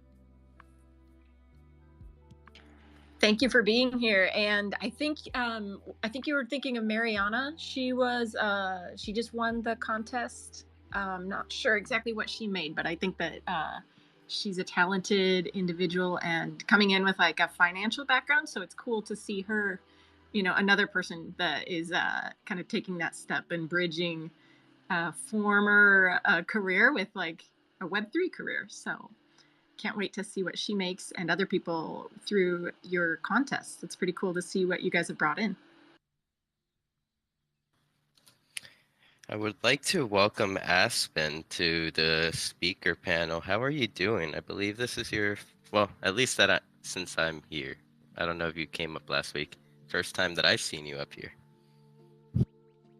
I did not. Hello. Did I even request this? I think you came across as a request. That's what it looked like on our end. That's okay. I might have hit the button. Hi. Welcome. You got your sit emote. You were waiting for it a long time last night to see that come through. I did, and you know what? I like this opportunity just to be able to sort of let everyone hear my voice too, because I haven't really spoken to any of you before. So just kind of puts a voice to the face, if you will, I guess. It's so nice to meet you, Aspen. And I have been seeing you a lot more on Decentraland. Let's see. Maybe I think we may have messaged back and forth like a few months ago through Gossip Girl Discord or around there. Oh yeah, possibly. Yeah, I'm very close to that project. I do writing for them, which it was interesting listening to the conversation about writing and grammar earlier, because I actually, I guess my career is basically based around sort of writing and communications. So in trying to get involved in Web3 and sort of what skills do I have that I could use to sort of bridge into Web3 was offering that project sort of writing skills and editing skills, which I just, since I'm here now, will extend as well. If anyone ever needs help with that, that's something I do for a living and have done for many years. So I'm always happy to help with that, because it sort of helps me gain experience in this community, and I'm learning so much just from doing that. So that's my connection to that project, and since then I've been hanging out in Decentraland a lot. And I think I mentioned to you guys last night, I have to sometimes just not turn it on even when I'm working from home, because I get completely distracted from what I'm supposed to be doing. So we don't know anything about that. That's never happened. It's terrible, but you know what? It's such a, everyone is so friendly, and I think as a new face, it's can be intimidating, just like in real life, to walk into a group of people who all know each other. And I'm certainly introverted in real life, so it's a little awkward also in Decentraland, and I've found that that has gone away as I've seen how friendly everybody is and willing and open to just welcome new people. So it's, you guys are doing such an amazing job. It's really good to hear, just hear your feedback. Part of me is like, oh, we should make a customer service survey and send it to you. Like, how was your experience as a new Decentraland user coming in? I think we're all kind of in like the point of the bear market where we're like we might be like the old ladies at church that see like a new family come in to their church with little children, and they're like, just don't do it, but they want to bring that family like casseroles and like babysit, and they just want new people so bad. So I feel like I feel like that's us. No, and that's great.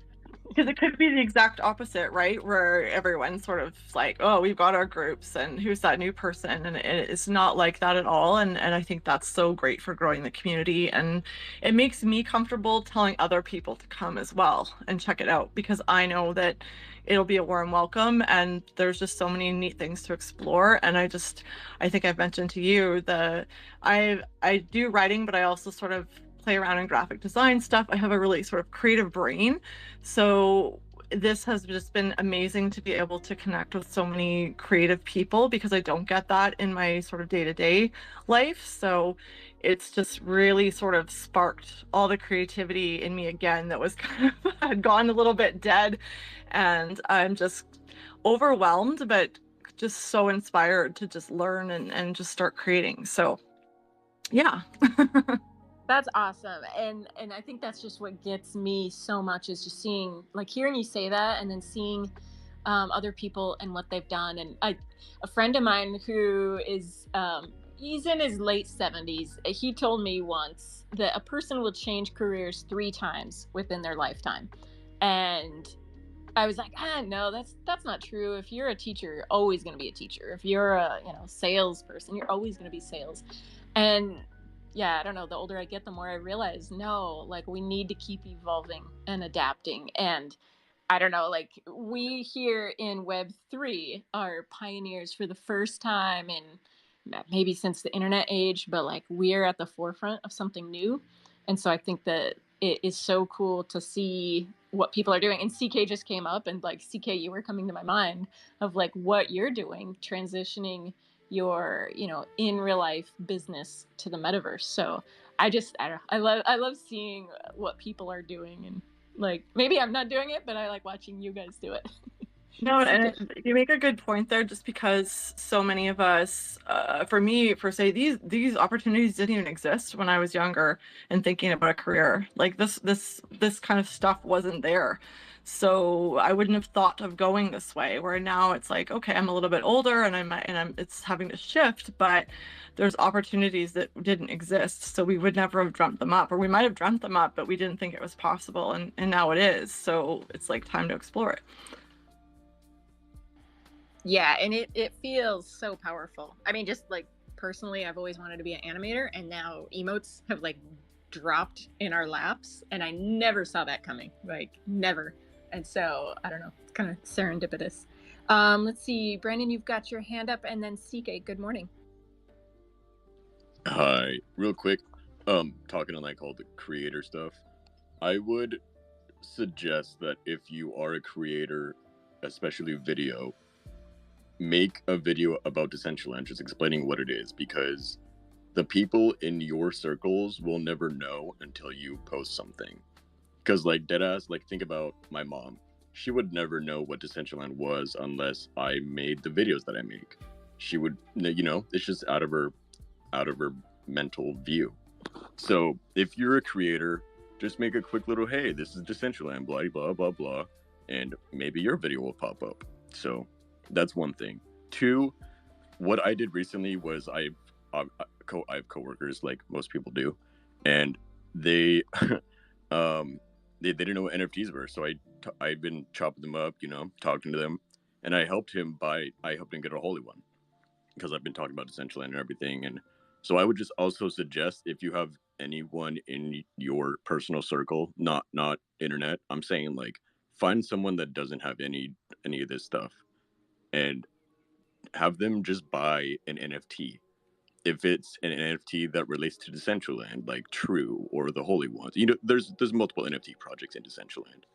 But if you can have them just go through the process of buying an NFT and learning what it's all about, and giving them the access to have like a future in Decentraland. Like, the reason I got him to buy a Holy One is so if he wants to hop into Decentraland in the future, he'd be like, "Hey, you're a part owner of this thing over here." He'd be like, "Oh, that's cool. I had no idea." So, content, make it, and if you can recruit to start people to start buying NFTs, do that, because that shit's also cool. Hi, love you, bye. Buy my NFT, Brandon. I already did. Oh yes, you bought a Mule Aura. Thank you so much. It put such a big smile on my face. I like woke up. I'm like, do I have more mana? And CK, welcome. Thank you so much for coming up. How are you today? Hi, I'm good. I just wanted to jump up quickly before I have to jump into some work meetings. I love kind of what Brandon was saying as like a good segue to what I want to talk about, which is, exploration and trying to get people sort of into their first foray into the metaverse, into understanding it, into just having assets within it, even if they don't understand it. I've had some really great conversations this week with a few different outlets, and they were just kind of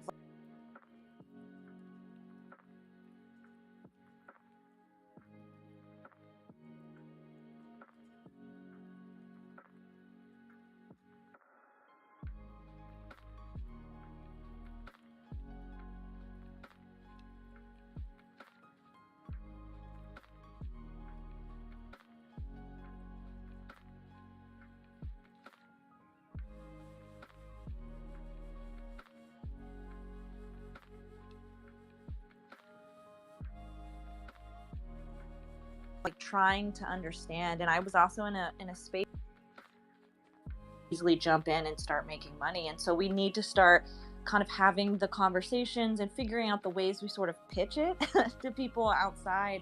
And it makes me think a lot about, the marketing Decentraland spaces that I do with Shelly and Dino. We've had two different parts with Spatial, with High CC, if y'all know. CC's been in the space now and Decentraland for a little while. And we've been having a lot of great conversations around that. And like, I think we can be tapping into, and I feel like I've said this more than once, but tapping into other metaverse platforms and other metaverse communities to get them aware of Decentraland and what the capabilities are here. Because the more I have these conversations with people from the outside, the more I realize like Decentraland holistically has just such a wide range of opportunity, while other metaverse platforms can be more niche, right? You've got gaming, or you've got building, or but Decentraland seems to have the widest range of all of those things. You can build, you can do wearables, you can have games, and so I think sometimes it's branching out into adjacent areas. So I will just quickly shill, if you come to the spaces on Thursday, we're doing an AMA about Spatial. So if you have questions about Spatial, please bring them. We want to know them. But aside from that, I think we should just be reaching out to other communities within crypto, jumping in their spaces, kind of like Sin, what you were saying, how you go into these shill spaces and you just talk about Decentraland, even though you're not technically shilling your own NFT project or anything. And just getting out there and just spreading the word and finding out a way that like piques somebody's interest, right? Like knowing who you're speaking to and what you want to say about this space, this world that we're in, can really change. Because I find with myself, and maybe I'm a little bit better at this because of my career background and pitching and stuff like that. That's like what I do on a daily basis. But I'm able to find, when I go out in the world and talk to people, I'll see kind of like what they're interested in the conversation. And then I'm like, I'm going to go in and I'm going to sell this space through that lens so that they understand it that way and they can see how they fit within it. So I just wanted to kind of talk a little bit about that. I didn't want to take up too much time, but it's been on my mind a lot lately, and I thought it was appropriate to bring up. On top of that, I also posted, I pinned on top, Hi CC and me kind of made a little Decentraland section, just to show you guys, like, our communities are already, like, intertwined, kind of.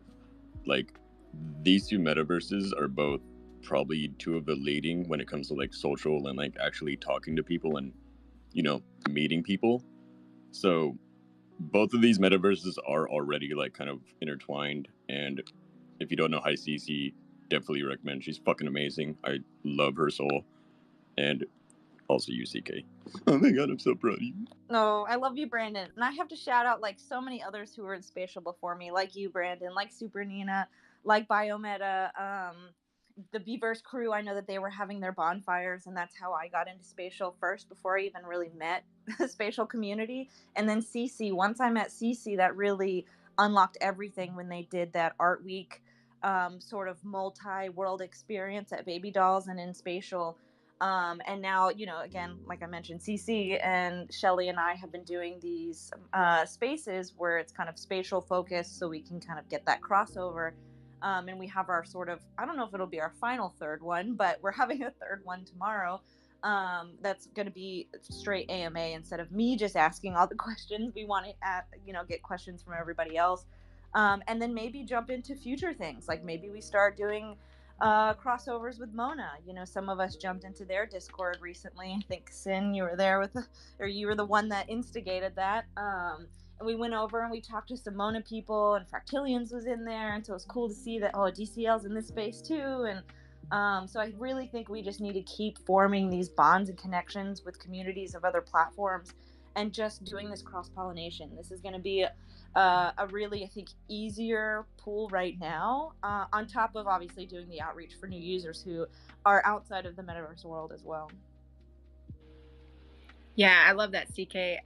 And like an easy low-hanging fruit also is make sure you use like a lot of tags. Well, not a lot of tags. I don't want to say use a lot of tags on your Instagram posts and your Twitter posts, but like getting that content out to new eyes, like to your followers, because I'm gonna have different followers than like, Sinful or like Brandon. And so we don't all have the same following. So like presenting Decentraland in like your brand, I guess. Like, if you look at my Instagram, it's it's like all female, like pink hair dancing baby doll pictures, and that's gonna look a lot different than somebody else. And so like maybe my target audience is more like the female base, which is cool because months ago there wasn't that female base nearly as much as there is now. Yeah, you bring up a lot of good points, and it's something I've said too since I've been in the space and kind of been a nail artist in this world a little bit more, is that I do want to keep bringing in people from the nail art world. I'm a little hesitant on like trying to do the full-on commitment, let's get them on a computer, because the first few people I spoke to from my nail art community on social, they didn't have access to it because of their equipment. And so I'm like, I can't be trying to pull in all of these people, and then it's such a struggle because it'll push them away from it. So I'm setting these seeds by showing them my life and my world there, so that they have it in their mind. And then hopefully as accessibility becomes, more available through mobile, potentially. I know we talked about this like forever ago on one of these spaces about mobile accessibility and maybe a more stripped back version of the platform on mobile. So if anybody's out there wants to take on the idea of a mobile, I know that there was like a 2D version that was being worked on, but I'm not sure where the progress of that is. But yeah, so it's like, it's hard because I really want to push to get more nail artists in the space, but I just know that there'll be just such a burden for them because, it's a world where we're doing physical things. And so we aren't always using high-tech computers to do it, right? Because most of the stuff we would do on computers for nail art doesn't require a lot of processing power or graphics cards that are like really high quality or anything like that. So I want this platform to get there and then also set up a space that's nice for them to come into, because now that I have my land, I'm going to be building out a build for it and nail experiences very soon.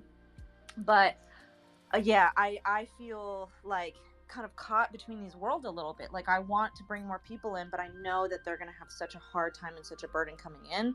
I don't know if it's worth it right now to do such heavy pushing for that, or should we wait 3 to 6 months and then maybe it's more accessible that way through computers or through mobile, and then we can start to really mass bring people in. You know, I just think about these things often. I just love to know what other people think about that. I will wait and let see if anybody has a comment on that. I have a question, but it's semi-related, but kind of related, I guess. Yeah, absolutely. And then maybe Sandstorm after that. Cool. So, I haven't done much in Spatial, but as I understand it, Spatial, you have to pay for a premium service to like token gate or anything like that, or basically do anything. And they don't even plan on releasing like an SDK. Is there any way that you can, like, as a creator, kind of avoid? Because for me, it's like, okay, if we offer this base service that anyone could use, but then you have to pay the premium, and there's like no way to learn it if you want to do kind of more complex stuff. Like, that doesn't seem very Web3 decentralized to me. That just seems kind of like another super central company that's like kind of keeping the same, Web 2 financial structures and premium packages, tier lists, tier subscriptions, and stuff like that. I'm not sure if that's the only way, and I'm misunderstanding it. Maybe someone who's like more involved with Spatial can explain that to me. But yeah, is that correct? That's the only way that you can do it, is like you have to pay for a premium version of the same thing? Yeah, definitely bring your questions tomorrow if you're free at noon Eastern, because CC and hopefully some other Spatians will be there that have a lot more experience in building to be able to answer those questions. But from our first 2 spaces, what I remember is that, yeah, there is a free sort of, like, you can go in, you can choose. I think there's like 6 or 7 of them now. I just did it this morning, where you can pick a template, you can upload your work, you can add your NFTs and things like that, in these sort of templated worlds. And then, yes, you have to pay in order to do more building and expansion beyond that. I do know that Spatial, when it first came out, it is centralized, first of all. That was one thing I did ask in our first spaces. But they started out to be more of like a meeting place, like where businesses would come and have like meetings and do work. And that's kind of like what their business model was, to be that. And then people came in, and the creators and the artists wanted it to be different. And then there became a lot of artists and entertainers and people in the space. And so they started to shift their model towards creators. And so you see they're doing a really big push towards creators. And from what I understand, the team that is centralized that works on Spatial listens a lot to the community. Hi Cece, who we've talked about, just became an NFT guide in Spatial, and that's like a new program that they're starting. So I feel like, to the question you're asking, like, unfortunately, I don't think it's where you would like it to be, like Decentraland is, and that's why I kind of said earlier, like, I feel like Decentraland is the one that has the breadth of everything and is decentralized compared to the rest. But I do think that Spatial, even though they run a little differently, they do want to listen to the community and to the people. So hopefully, maybe at some point, things will change in that regards. But yeah, if you have more detailed questions, because I've never built in the space, so I can't answer those things, definitely come tomorrow and ask some of the Spatians, because they're super knowledgeable. Cool. I would definitely be there. I have personally seen like the Spatial team like at work at like kind of getting information across. Like, it was literally on an official Spatial Twitter space. Someone comes up, says, "Hey, I want this." Person running Spatial account. "Oh, that's possible. Let me message the team right now." I've also seen them work live to where, like, the Decentraland art, like, event thing, Decentraland art, whatever the fuck, they were literally planning that in Spatial itself, and they were like, "All right, I'm gonna do this, blah blah blah blah," and they're like, "All right, I'm gonna go over this corner and work on this," and like, it was crazy to see like the different working, like how just the 2 metaverses worked between each other. So yeah, I just wanted to know. Cool. Well, I will definitely check out that Spaces tomorrow. Also, thank you for answering my little question. Thank you, Dogman. Sandstorm, your hand has been up. Thank you so much for being patient.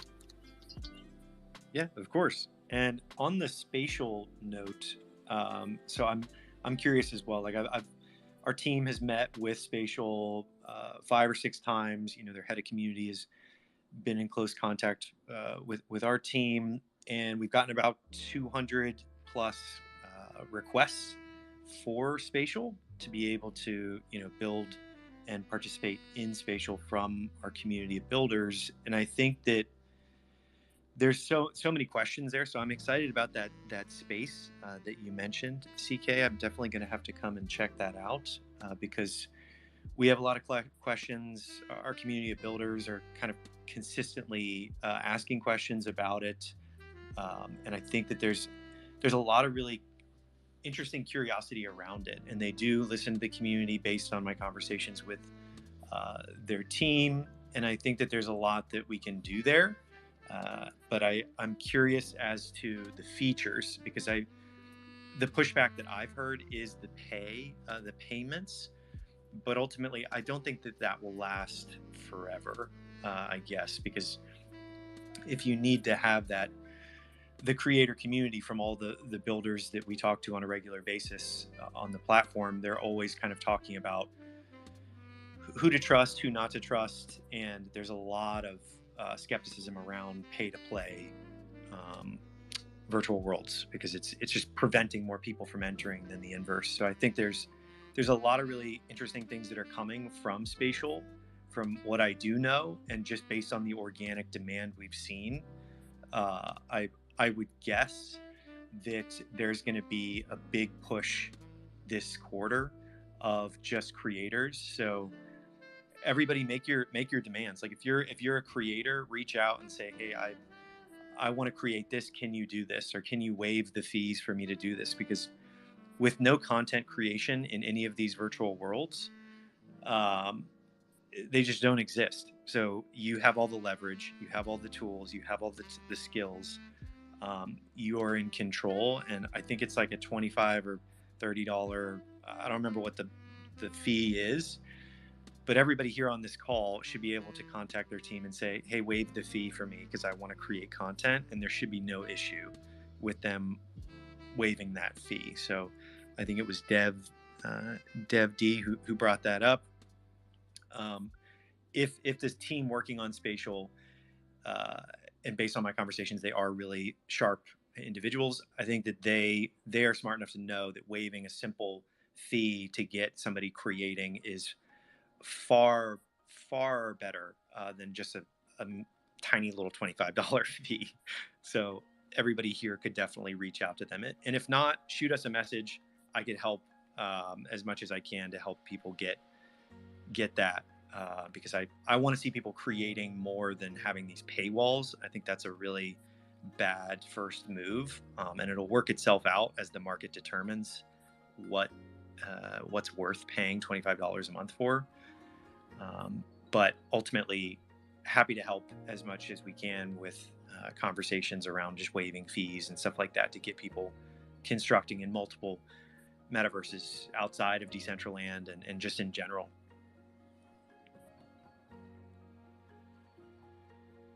And thanks for having me. Thank you so much. Yeah, you brought up a lot of good points, and I think yeah, your point about just getting content in the metaverses is so important. It's so crucial right now, and like maybe we tell ourselves that like the bear market is the place to build to to mentally pump ourselves up, because bear markets they can be kind of painful, but I think it really is like this is where the building is going on, and yeah, I think that putting content out there and not being afraid to ask for that, like what you need, I think that's super important too. So thank you. Those are great points. CK and then Claire. Yeah, I just wanted to let people know that I pinned a tweet up above to the spaces tomorrow. So if people want to come in, listen in, or ask questions, please join us. Shelly's in the crowd.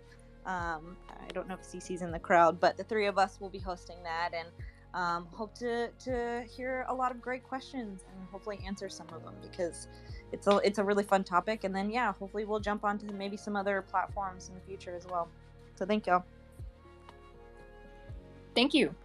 Claire Crypto, good morning. It must be really, really, really early where you are. Hey, yeah, Canessa, Sinful, and CK, good to see all of you guys. Yeah, I missed you guys. I think the past few weeks I was busy getting married and just settling into married life, and we had a whole week of Can we just celebrate that, Claire? Everybody throw up a heart. Congratulations. That Yes, is awesome. congratulations. Definitely. Yeah, I really appreciate you guys. My wedding was quite unique. We actually had a metaverse part of it, so we actually we had the first wedding inside of Sandbox. Yeah, I think it got us a lot of press here in Singapore. I think I was quite surprised by it as well. We were on like the front page of our national newspaper, the Straits Times and Channel News Asia. So like while I was on my mini honeymoon, we were like at night we had to like log in because we were on live TV, just talking about it. So I think it was quite a interesting experience putting that all together. And I think I have this community to thank for you guys for the continued inspiration. And I tuned in earlier when we had a deeper discussion about the VPs and like voting and stuff like that, and now we're talking about other metaverses, and I just think it's amazing like to run this space for like almost like 2.5 hours now, and the passion is still going strong. I'm loving it. I just kind of wanted to ask a question to Sandstorm.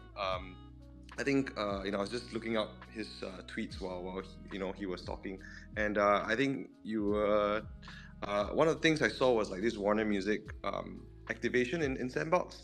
So I was just curious if you could touch on that. What's it like? I'm one of the doggy Snoop Dogg holders, so I was playing around with his Club XYZ when they launched in Sandbox. But I thought it's interesting, what Warner is doing, and I think some of us may have heard as well that they are collaborating with OpenSea to do a music NFT series. And I know there are quite a lot of musicians in the house here with like Shelly working on True Band Room and stuff like that. So I'm just curious to see like what are some of the developments that are happening from other metaverses, and perhaps things that we could learn for our own building here in Decentraland. Yeah, sure. Happy to help, and congrats on getting married in the metaverse. That's amazing. The first wedding in Sandbox. That's phenomenal. I didn't know that happened. Would love to, if you could DM us that article or anything like that. Would love to share that out. I think that's really cool. Bravo on that front. Yeah. With Warner Music, they're doing a ton behind the scenes. I mean, it is, for everybody that doesn't know, we're a marketplace for builders. We have a little over 2,000 verified builders. Sandbox is a big backer of us. Decentraland is a backer of us. And I think there's a lot that's going on behind the scenes, but we stream 5 times a week to highlight brands and builders, individuals, studios, everything, just so we can nurture this market and create work and give people work to actually make this their full-time job and build a business in the space for creating content. So to answer your question about Warner, they were supposed to come on this week. Something happened, so they're actually coming on next week. And I don't want to leak everything that they're going to share on stream, but you should definitely tune in. And if you send over that link to the wedding, we'd love to connect and make sure that you're on the stream, and maybe shout you out on the stream about the wedding. That would be awesome during the Warner Music stream. But their experience is incredible. They have done things that a brand that large is impressive how quickly they can move. And based on our team's communications and just based on what we've learned from Sandbox, there's some really cool innovations that are happening with music specifically. And we've worked with musicians in the past on the platform, and I think there's something really kind of a groundswell that's happening with music and these virtual experiences and new ways to connect with fans. And I think that Warner is going to be very much at the forefront of a lot of this that people are sleeping on a little bit.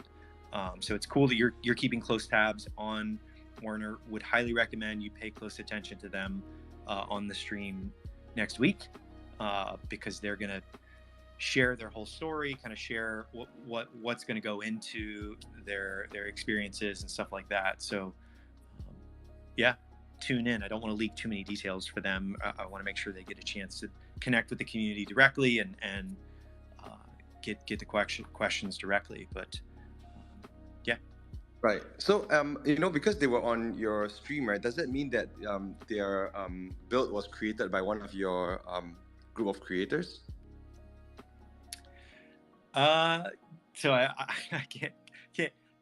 can't really comment on exactly who built out their experience, but with 2,000 builders on the platform, I can say that with confidence, there's a high probability that yes, the people who contributed or helped are on the platform. But for the most part, what we really want to do is have studios working with individuals. So, for example, some of the largest award-winning studios that are on the platform could be looped into a team build with everybody on this call, and we could all contribute to an experience for Warner kind of thing. So we're trying to decentralize out that building and construction as much as we can, to give everybody a shot, give everybody work experience, and to give everybody this sort of opportunity with these big name brands. So yeah, Warner, I thought that's really awesome, because I think I saw in the tweet that you guys highlighted one of the artists that was working. I thought that was really cool. Like giving the chance for big brands to work with individual creators who I think also bring their own unique energy. Yeah, I thought that's really cool to see. And for me, just like joining Decentraland early this year, I was also kind of like quite inspired by that. Like I think when I first got to know Dogman and I saw that he was the one that built this like amazing absolute vodka build that I saw during the Coachella period. I mean, it's amazing to see independent creators working with like major brands and both like benefiting mutually. I thought that's really nice. Yeah, I think he's gonna say something. Yeah, I think that is kind of the goal here. We've been here to support builders for over a year now across 4 different virtual worlds, soon to be 6 or 7 over the next 12 months. So I think there's going to be exponentially more builders coming into this space, and a lot of questions, a lot of need for experts like everybody on this call that have been in this space for a while. Whether you're creating 24/7 or you're just tinkering around, there is a place for you. There's always going to be a place for you to say like, hey guys, this is what I learned. This is my experience. And we're just seeing a lot of that beautiful decentralized education happening right now. So we're here to just help out. But thanks so much for the question, and definitely tune in and send us that wedding link. I want to check that out. That's fantastic. Okay, sure thing. Yeah, I'll send you. What was interesting was we actually had the co-founder of Sandbox, Sebastian, as our solemnizer. So, me and my fiance, our Singaporean accent, and we had this like French guy kind of like pronouncing us as man and wife. So that was kind of cool. And, like me and my wife, we love like colonial buildings. So we actually got one of them called Alcove Mansion. They are a very iconic venue in Singapore. So we actually created a digital twin. We worked with one of the Sandbox's game making studios to kind of do it. And it was a beautiful wedding where I could do things that I couldn't do in real life, like having a horse carriage, because my wife, she loves like, princess kind of stories and stuff like that. So we could do all this kind of crazy stuff that I, couldn't do in Singapore, in the real world, but, it's possible in the metaverse. Nice. And you worked with Voxel Ocean to do it? No, I worked with Smobler Studios. Okay, Smobler. Yeah, Smobler's got a profile on Sandstorm. You should definitely follow them. They're great. I've met them in New York, and they're great people. I liked everything they do. Yeah, that's right. So actually, my company Bandwagon Labs, we're actually announcing a MOU with them to just kind of increase like the interoperability. So they are building quite a lot in Sandbox. We're doing quite a lot in Decentraland. So we find that some clients like they want both, or they're curious about like how we can make certain things interoperable. So I mean, we're just like trying to experiment with some stuff, but I mean, we'd love to definitely get you guys' advice and also kind of dive in more with your community and just to learn from everyone. For sure. Happy to chat in the DMs, for sure. It's great. Thanks everybody. Mate. Yeah, thank you. I think DevDog, you had your hand up, and then Brandon. I actually think Brandon was before me. If you wanna just You're go, so good at Brandon. taking turns, you guys. Hi, thanks, Dev. Real quick on the music thing, my NFT PFP is called a Stickman, and they are from the Warner UK, and they partnered with Probably Nothing, which is another NFT project. They have a Probably Nothing Genesis thing, but they have in the works right now. They've been teasing it, a Probably Nothing Records, to where they're going to be doing basically where they take like small creators and stuff and give them a record label to grow up through the Web3 space. So Probably Nothing Records and Probably Nothing would be a good place to look if you want to look for some music stuff in the future. Not a shill, but just something I know about. Yeah, I've been thinking of getting a Stickman because it gives you a allow list for the probably a label launch that I think they're doing probably next week, right? Yeah, it's soon. But even with Yeah, the Stickman, yeah. this Stickman comes with like a 30-second track. It's really cool. And they give you like the access to all the stems and the whole thing, so you can make your own remixes. Yeah, that's what I thought was really cool about it. Like they give you the stamps. I think like royalty IP as well, right? If you guys, let's say you do something with the track, you get to kind of monetize off it as well. Yeah, we get the full art and music IP rights for this. Yeah, I thought that's really cool, and I think like increasingly just having observed the space and being like an early collector on like Sound XYZ and Catalog Works, where they had like editions and one-on-ones, I find it's really interesting that now more and more people are getting like used to the fact that maybe music IP, which used to be really tightly controlled by the creator, now they are kind of opening it up to allow people mechanical rights, rights to the master recording, and even fractionalizing it, as an addition for holders. So I think like it's a really interesting space, and I think if we look at how we could integrate it back with like the metaverse experience, which kind of pushes it into the spatial web, it gives people a 3D environment. I think it's really cool to see how it all unfold. And this also goes on to, if you have the IP rights for the art or the music of any NFT, use it. For me, I'm just a small creator. I just make YouTube videos and I make beats randomly. So I was able to use the stems from this Stickman to make a little beat. And then what I also did is I used the music as like to put in my YouTube videos because I can now. So if you have IP rights, use them. Yeah, and you should put the music in your Decentraland build as well. We'd love to check it out.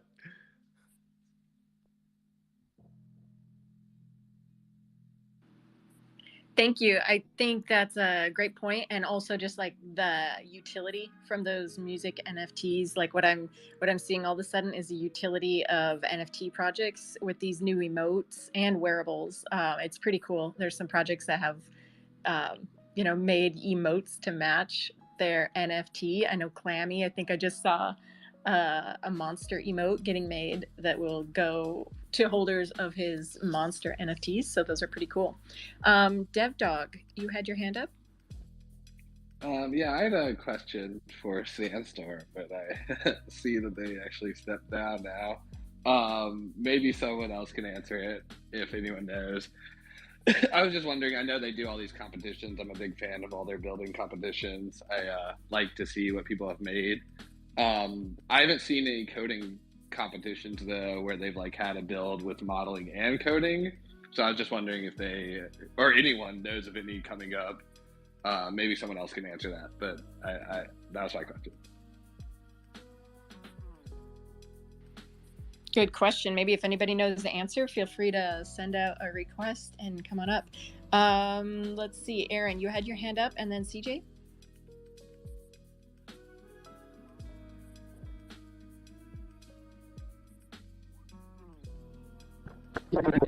He was given a high five. Hell yeah! Just wanted to agree with them on saying that that the music NFTs is a pretty epic space. Just a story that I always tell. I spent like the past 10 plus years trying to sell one $5 CD with 5 or 10 of our songs from my band, and I had like no luck. Now we've sold over 30,000 Waifumon NFTs with one song on them. So just the music industry, I think, is totally being overlooked here. And I think it is cool that people are putting just a music NFT in itself. But I think people should really, I think there's untapped opportunity if they haven't tried it to utilize what I call an album cover NFT, where every album cover is unique.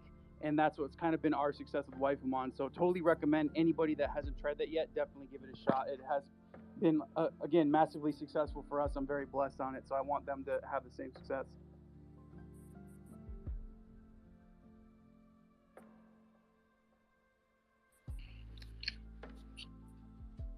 Thank you, Aaron.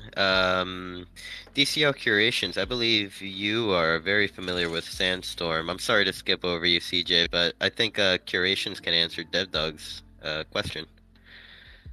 Yeah, what's up? I had just popped off earlier to do something for Sandstorm, but I am back, and the question was about a mix between like coding and 3D modeling. So the way that we've kind of I missed basically what Steve said, because when Steve was on here, I was off here. So I'm not sure entirely what he covered, but the way that we've structured the weekly educational streams is like step by step. So our very first one was just about Blender, object orientation, how to use Blender, and how to take an asset and get it into Decentraland. And we bring on kind of SMEs or subject matter experts for certain topics. So the last two have actually included the SDK. So previously, the people that have been watching our weekly streams only knew how to deploy like via the builder to test scenes. But I think 2 weeks ago, we went over SDK and CLI installation. And then we had Murpheus on last week or 2 weeks ago. And we went through actually deploying not just your test scene, but deploying models you've created from Blender into Decentraland, and then manipulating those objects via the SDK in the test environment. And so we're trying to make the competitions kind of scale and complexity to the courses that we're giving. And we will see, like, we haven't, for example, had a wearable competition yet. And that's because we haven't covered wearables in detail in our tutorials. And we just want to make sure that everybody who's tuning into our tutorials has the skills available to participate in those competitions. But to your question, you can use the SDK or not use the SDK right now. It's up to you. But for the current ongoing competition and for all competitions moving forward, a requirement is that you have to have it deployed to Decentraland. You don't have to own land, right? But in your submission, in your recorded like video submission that you put in, you have to show that it is deployed through Decentraland. So again, whether you do that via the builder or the SDK is entirely up to you. Are there any plans for kind of a more in-depth competition, like a whole play to earn thing, or like maybe a market or something like that? Or is it just kind of, as it comes, you do competition by competition? Well, so Ryan, that's a really good question. I think we would honestly need to be like sponsored for something like that. It's something we've talked about, but the thing is, the grant is only for $5,000 prize pools, and that's split between 5 people. So first place only gets $2,500. So I guess the thought process is, if we were going to have a build competition to build out some sort of like P2E experience, they should definitely be awarded more than $2,500, right? So it would be really cool if there are groups in Decentraland or individuals that would like to sponsor some sort of bigger build competition. Like, I know Mr. Beast, if anybody watches YouTube, Mr. Beast is very popular on there, and he's big in like Minecraft and some of these other games, and they'll host like live build competitions, and they give away like $20,000 or $50,000. Like, I think it would be sick to do something like that. But right now, with the money that we have available to give away during prize pools, we're trying to kind of make the prize fit the amount of effort that is required for people to, submit. Cool. You said Mr. Beast. That made me really happy. Sorry, I got excited. Mr. Beast, yeah. I'm a secret Minecraft player. Maybe not secret. Sorry, Dev Dog. I totally Yeah, I'm a closet Minecrafter.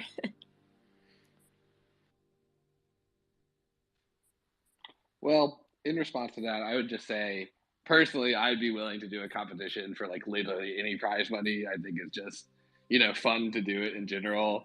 The Decentraland Game Jam, like that wasn't too complicated. I think the max prize was like 5,000 mana or something, but more than anything, it was just fun to like see everyone try to make these one by one little tiny games.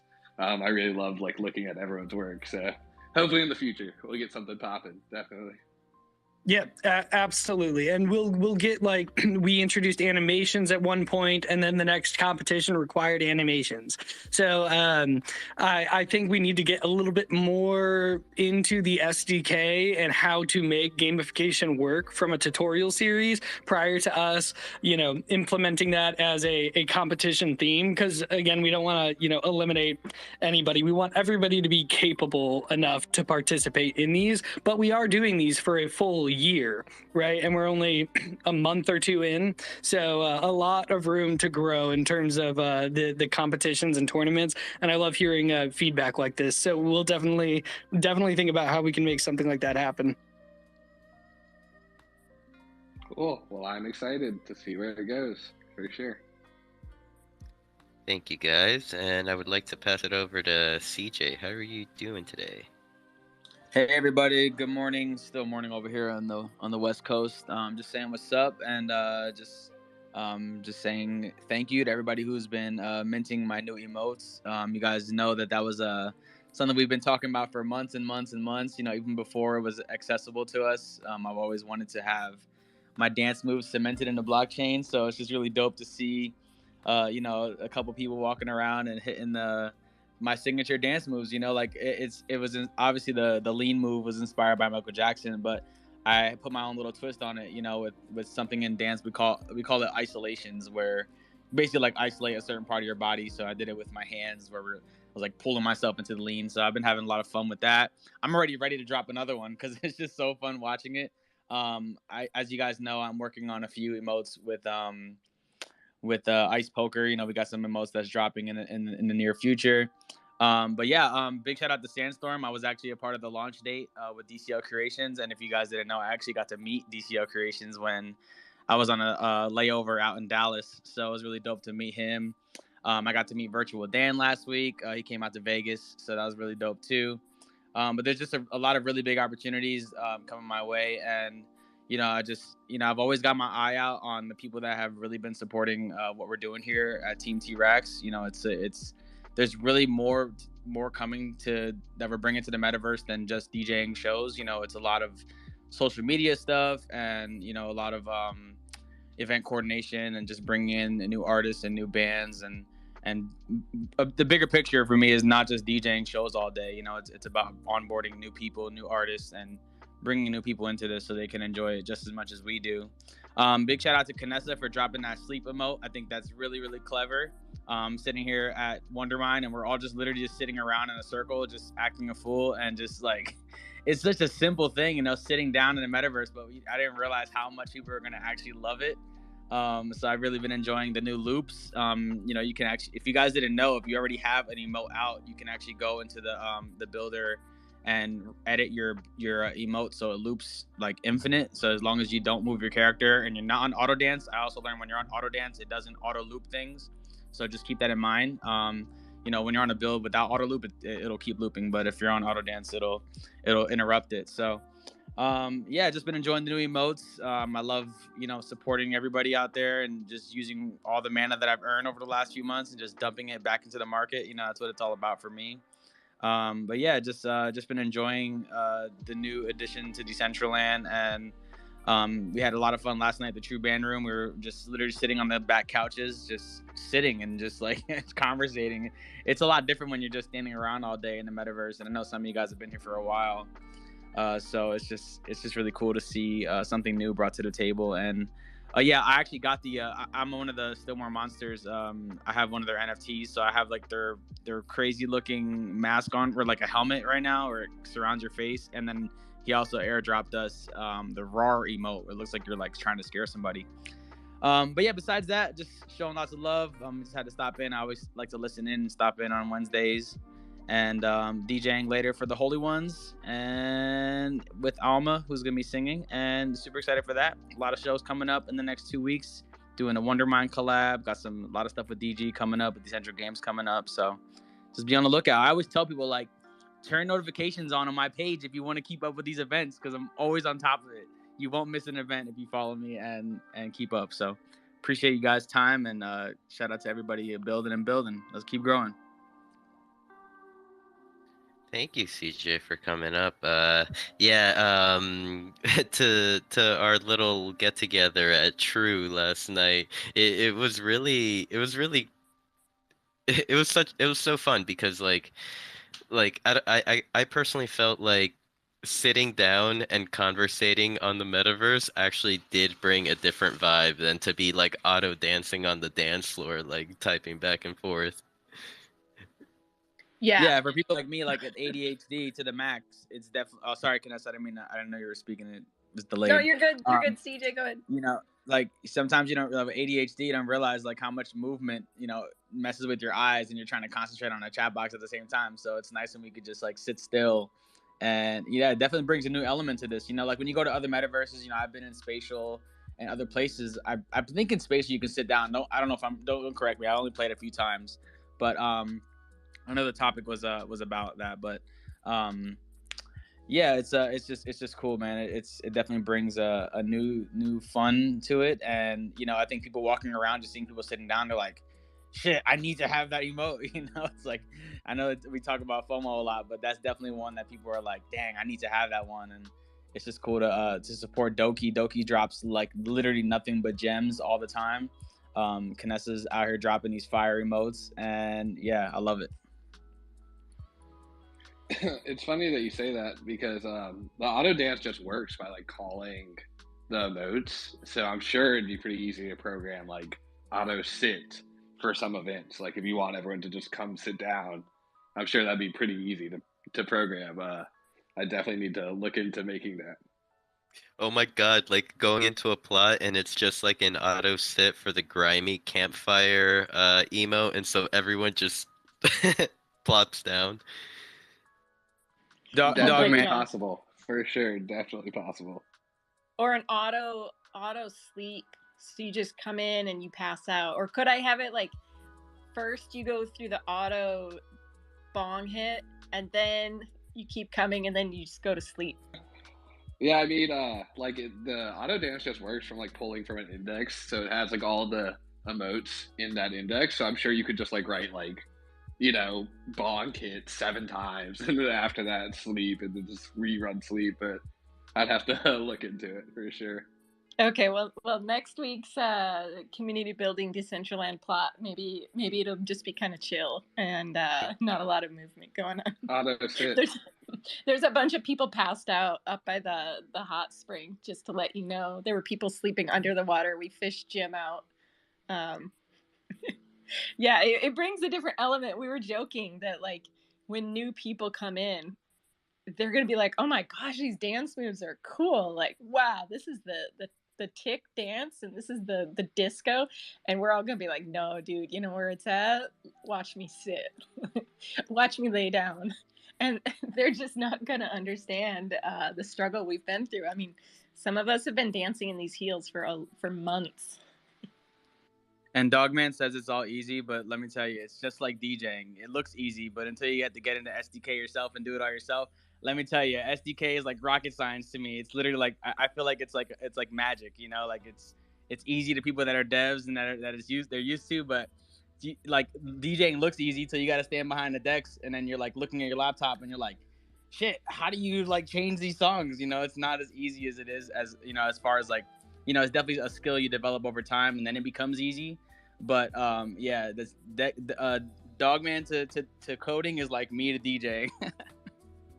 Well, that's the beauty that we can all find something here, because I'm more like visuals, so the emotes, they make sense to me. I can totally geek out on that, but if I had to do something with sound, I would have to visualize it before I could do something with it. Let's see, DCL Curations, and then maybe Shelly. Good morning. Yes, I just wanted to say, although sleeping and sitting down is lit, Endo has probably the best DCL video with emotes I have ever seen. Ever. It is so amazing. Like, I'm looking for it right now, actually.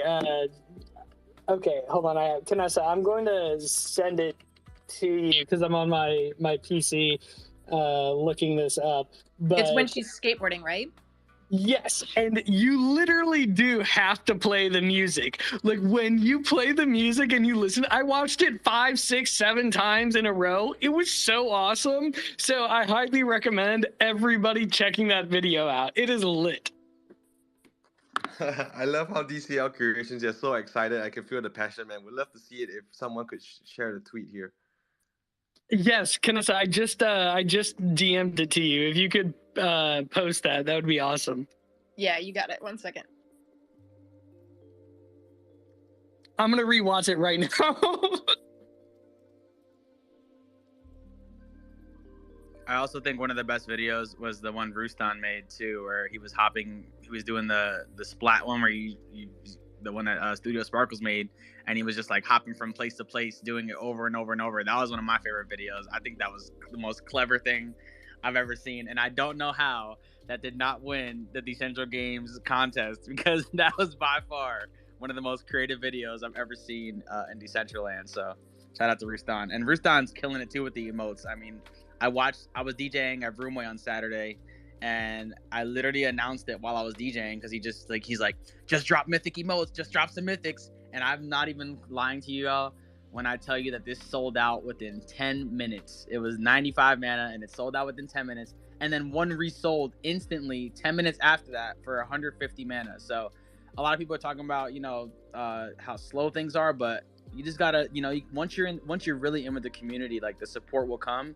It's just a matter of being there. A lot of people always ask me like, how do I get booked all the time for DJing? And it's just a matter of like, showing up to events and supporting for free. Like it costs nothing to support other DJs and other artists. And, now I'm at the point where I'm able to book other artists, and I could possibly start some type of agency around that, like where I just book artists all day and, get them paid. I take a, not a finder's fee, but, like almost like a manager, but that's something that definitely in the works. And for 2023, I see that definitely taking off. I think we're all redefining ourselves here, and yeah, do it. Go for it. I love G. I posted that video up there, DCL, and so if you guys want to check out Endo's video, there it is. I think it's going to be crazy. Right now. What's that? I said I'm watching it right now. That's awesome. I can't wait to see what emotes are going to come out. I think there's just going to be some crazy ones. I love seeing like how people really are like trying to showcase their brand, right? Because like a wearable, if you want to showcase your brand on a wearable, well, you can just slap a logo on it, or maybe, if you're I'm just thinking like snarky sharks or sharks, and so their wearable obviously was like a shark head. But how do you turn your brand into a movement? Like that's kind of a whole new ball game, like trying to express and translate what your brand is about, everything like that, into a movement. So I kind of like that. I want to see how it unfolds.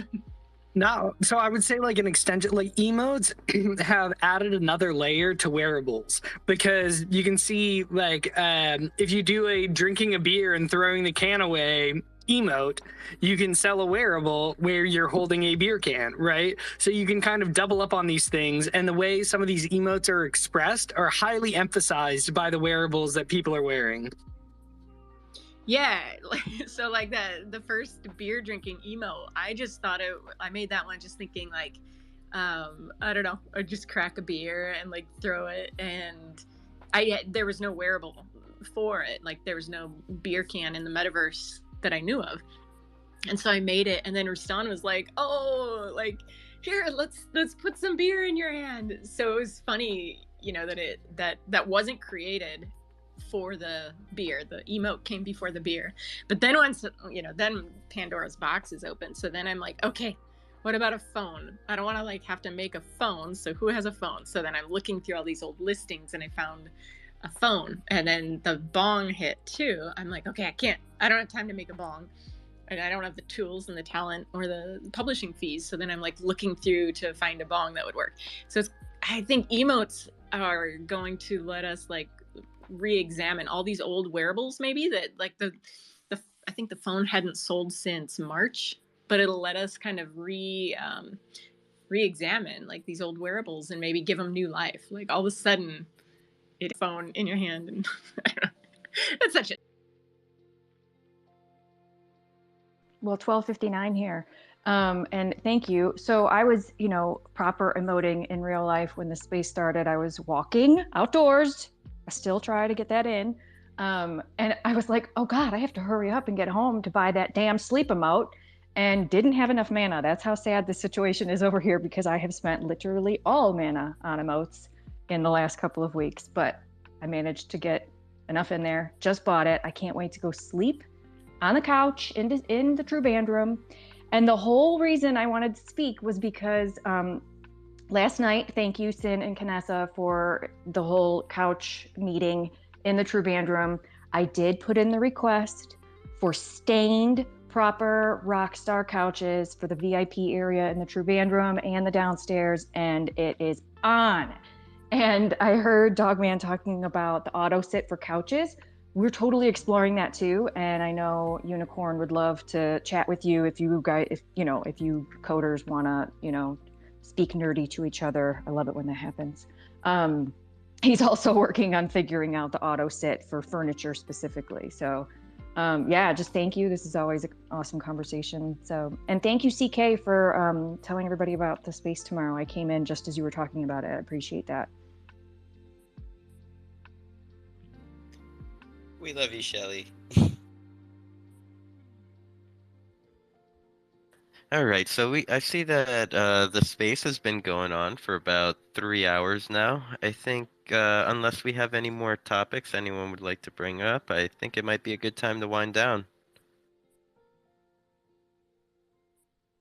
Just real quick, if anybody could send me the schedule for like Twitter Spaces during the week, I'm writing an article about Twitter Spaces in general. Just if anybody can, like, I know like True Band Room does one and you guys do Wednesdays, but if anybody could send me just like a general schedule so I can like add it into my articles, so that way you guys are featured, I'd love that.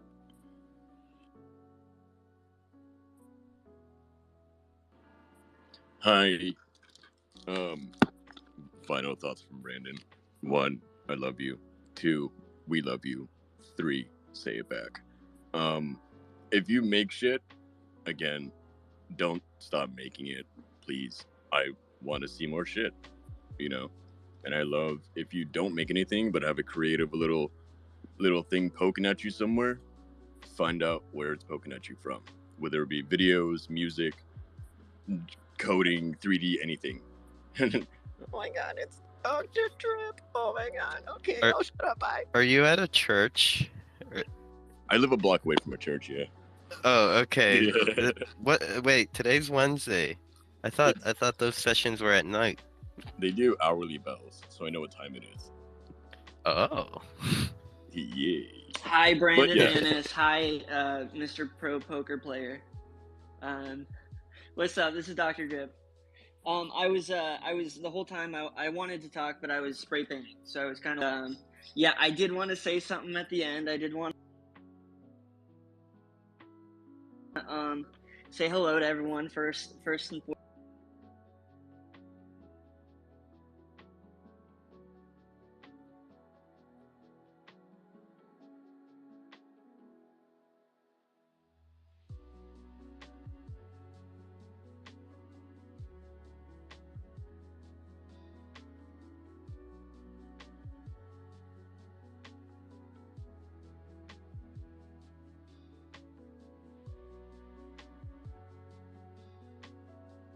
foremost.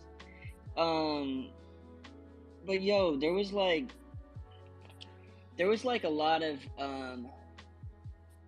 running. We've got the 2 new game modes. They're super functional and super fun. We don't have a whole lot of players playing right now, so linking up matches is a little bit slow. I like to get on during the reset, the daily reset. But yeah, come try it out if you haven't. It's a ton of fun. And we also set up a looking for group channel in the Discord. So you could always come in there and ping one of us and we'll jump on and race with you. And those races are paying out like a ton of XP and fuel right now. So if anyone does want to try and earn some NFTs through that, we're up and we're doing it. But yeah, I just wanted to say what up. I don't have anything important to say other than that stuff. But I love you guys. Thank you for continuing to put this this space on. And I hope that everyone does keep building because it's inspiring me so much. And yo, I want to say the emotes real quick. Oh, I have so much FOMO. Like I don't have enough. I'm out of mana. Like Doki, I bought 2 sits, one for my girl, one for me, and like I don't have enough for any more sits to like chill on the sitting. Like I'm gonna go sit in the corner and cry. We need a sad sitting emoji for me. But yeah. These emotes that are coming out. CJ, yours was amazing too. I bought all the ones I could, but wow, it's inspiring. I just want to say that personally, it really is inspiring to me. And even though I haven't really had the time to jump in and get in on the fun, it inspires every aspect of art that I'm working on and everything that I am working on. Even that if it's not art, like the inspiration I've gotten from you guys making art motivates me to just keep doing whatever I'm doing. So thank you. Keep fueling the fire for me and for other creators that are like me that are just ingesting y'all's art and what you're doing in the space and just trying to fragment it into our own creation and what we want to do and our goals and aspirations. So thank you. Y'all kick ass. I love you.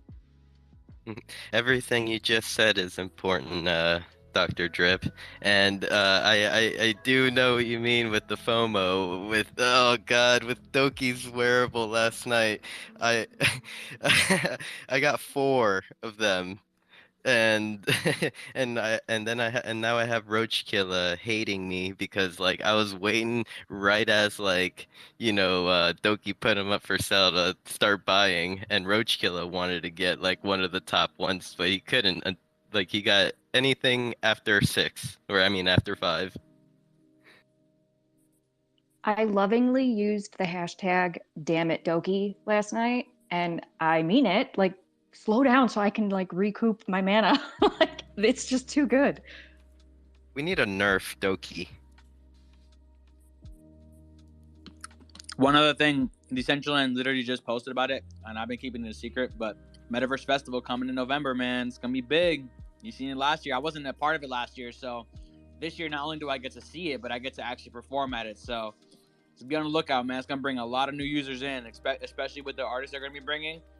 Just go to Decentraland's Twitter and check it out yourself. I mean, they literally just posted it like seconds ago. I'm like the views says 0 views. So everybody go light that shit up, because the more we encourage big artists to come into this, the more they're going to stay instead of just coming and doing one show. I think once they realize they can set up shop here and do this long term, you're going to see a lot of artists coming here. And one thing I'm really looking forward to, I'm sorry to keep this conversation going, but one thing I'm looking forward to is food coming into the metaverse, like being able to like hop into a piece of land, place a food order, keep playing the game, and then food gets delivered to your front door. I'm looking forward to that.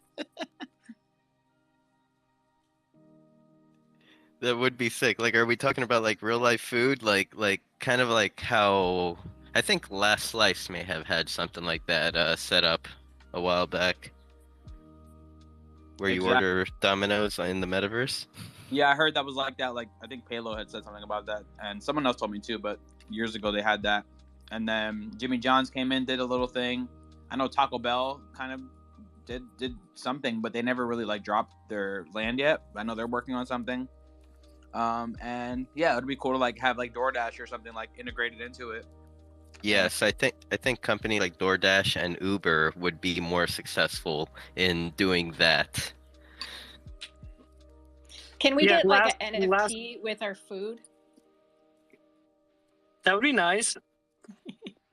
a little Pope. But yeah, I think it was Lastrum that did that. I think it might have been before Last Slice was even officially a thing, but it was fucking sick. He found or he created a 1x1 Domino's kiosk, and you could go up to it and you could order a Domino's pizza, and then it would sum up your order in mana, and you would pay in mana, and then it got rerouted to the nearest Domino's location in the United States to you, and then was delivered to your address. And Domino's wasn't even a part of it. They just like, he just found a way to hook into the back end of Domino's and put it in the metaverse. It was so awesome. So then, is that a taxable event when Prager Mattis looks through all of our files? Is that if we're buying and selling with mana? That would be a taxable event because you are purchasing the pizza with an investment. But if you had purchased mana at a higher price point and were purchasing your pizza when mana was down, then it would be considered a loss, which you could write off against your other gains. So, you know, when mana's down, buy a lot of Domino's pizza, I guess.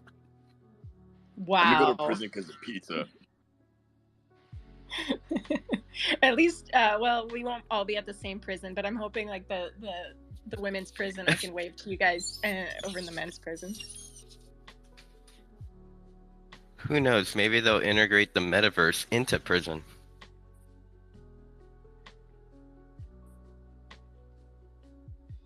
Yo, I'm dying laughing. I know. I'm...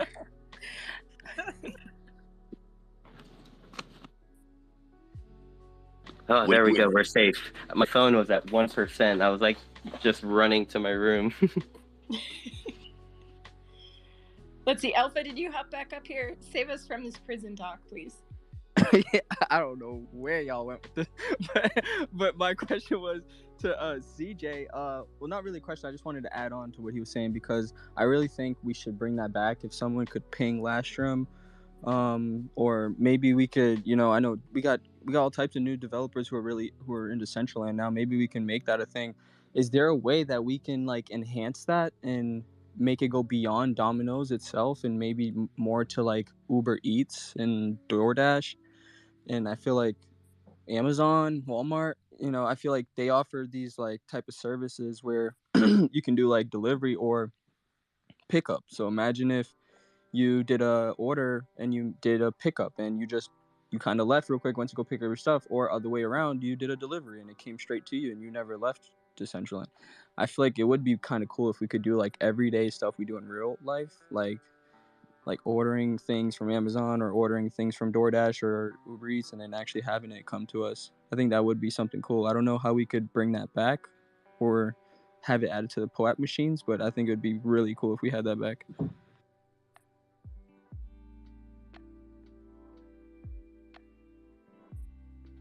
Totally. Thank you, Alpha, for coming up and speaking. I do agree. It would be so cool. Maybe we should hit up Lastrum.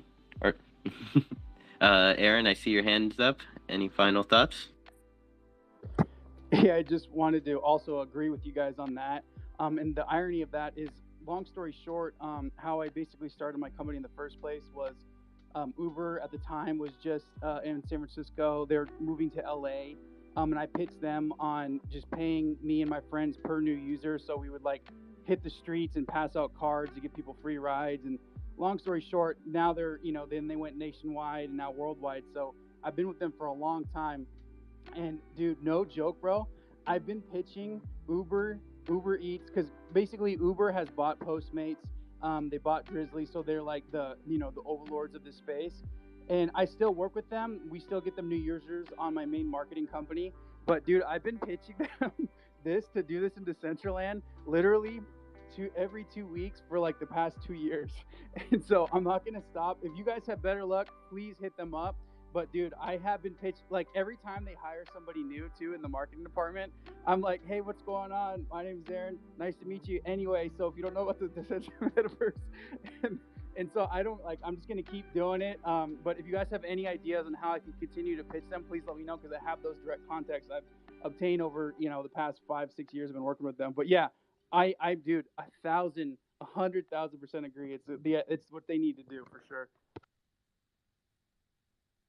I mean, I will say it's like easy. It would be easier for me to like actually feed myself because, you know, when I'm in metaverse mode, I forget about stomach. Maybe if I walk by like a Domino's in the metaverse and I'm like, you know what? Shit, I should order a pizza or I should get some food or an Uber building.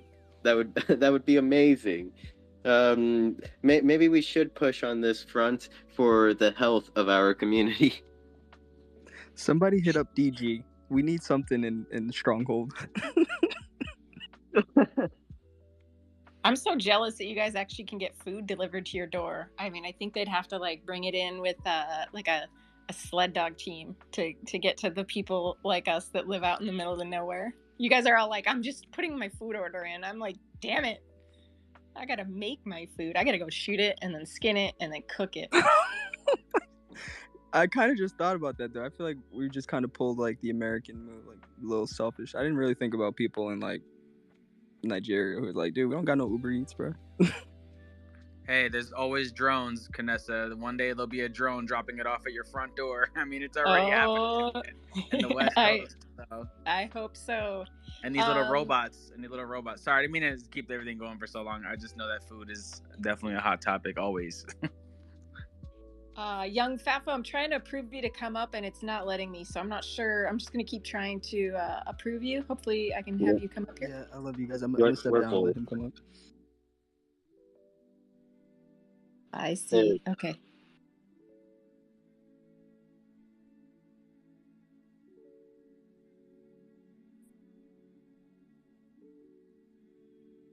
I'll step down if I have to. I think it's full. I'm gonna step down. I think we're good. Young Fafo, what's up, man? Hell yeah, I love that you guys are talking about food. Like that's what I'm hoping to bring. There's this project that, you know, I would love to see all you guys involved in, but I really want to bring ice cream into the metaverse, and that's what That's Cool is. And so the more that we continue to talk about this conversation, I'm fucking enjoying it.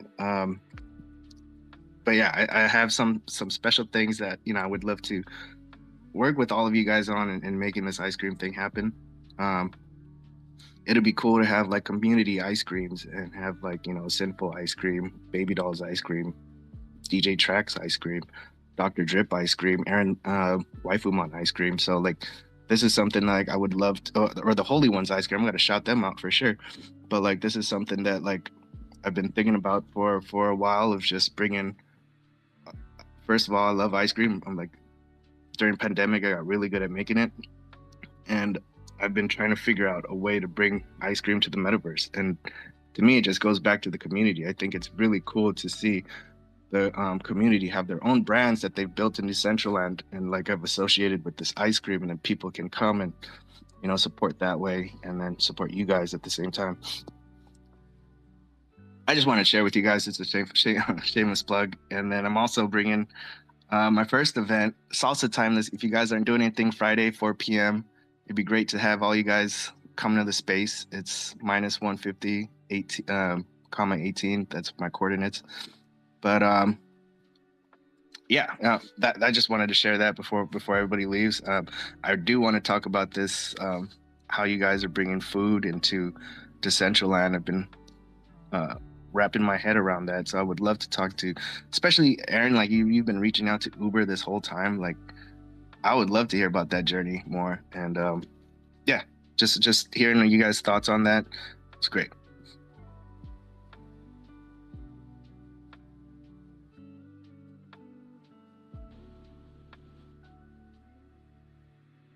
I just wanted to say real quick, that was my most favorite shill I've ever heard. He's like, I like ice cream, I like the metaverse. Hell yeah, thank you. I know Simple and Kanessa were trying to wrap this up like 30 minutes ago, but man, I feel like, you know, we could just keep on going here. I will say two things. One, just in terms of food in the metaverse, it doesn't necessarily have to be delivery. One of the things that would be really awesome is there are a lot of different groups helping companies with activations, mainly in the beverage industry right now, with Mountain Dew, Snapple, Grey Goose, Wisher Vodka, Jose Cuervo, all of those. And how cool would it be if, you know, once a week there was a new coupon instead of a Pope, or the Pope acted as a coupon, and you could scan that at your local grocery store for a discount on some product that they're selling, right? So there's a lot of different groups currently working at very creative, interactive ways to engage players in the metaverse with these different brands. And I think that that would be very cool. Not necessarily having things delivered, but hey, I claimed this weekly Pope, and now I get a free Snapple, or I get a, you know, $10 off a bottle of Grey Goose, or something like that. So, you know, anybody who's currently working on food or beverage brand activations in the metaverse, definitely just want to put that out there as an option. And then ice cream in the metaverse and branded by by these kind of social groups. Totally awesome. DJ Tracks ice cream sounds so tasty. I don't know why. Like Moose Tracks, DJ Tracks. I don't know. It's got to be chocolatey and caramely and delicious. But I will say, for anybody looking to create a food brand activation based off of the metaverse, you do have to take into consideration logistics and the fact that your consumer base is most likely global, right? So activating with people in your area first and then kind of moving out from there would probably be the best way to set a foundation and expand.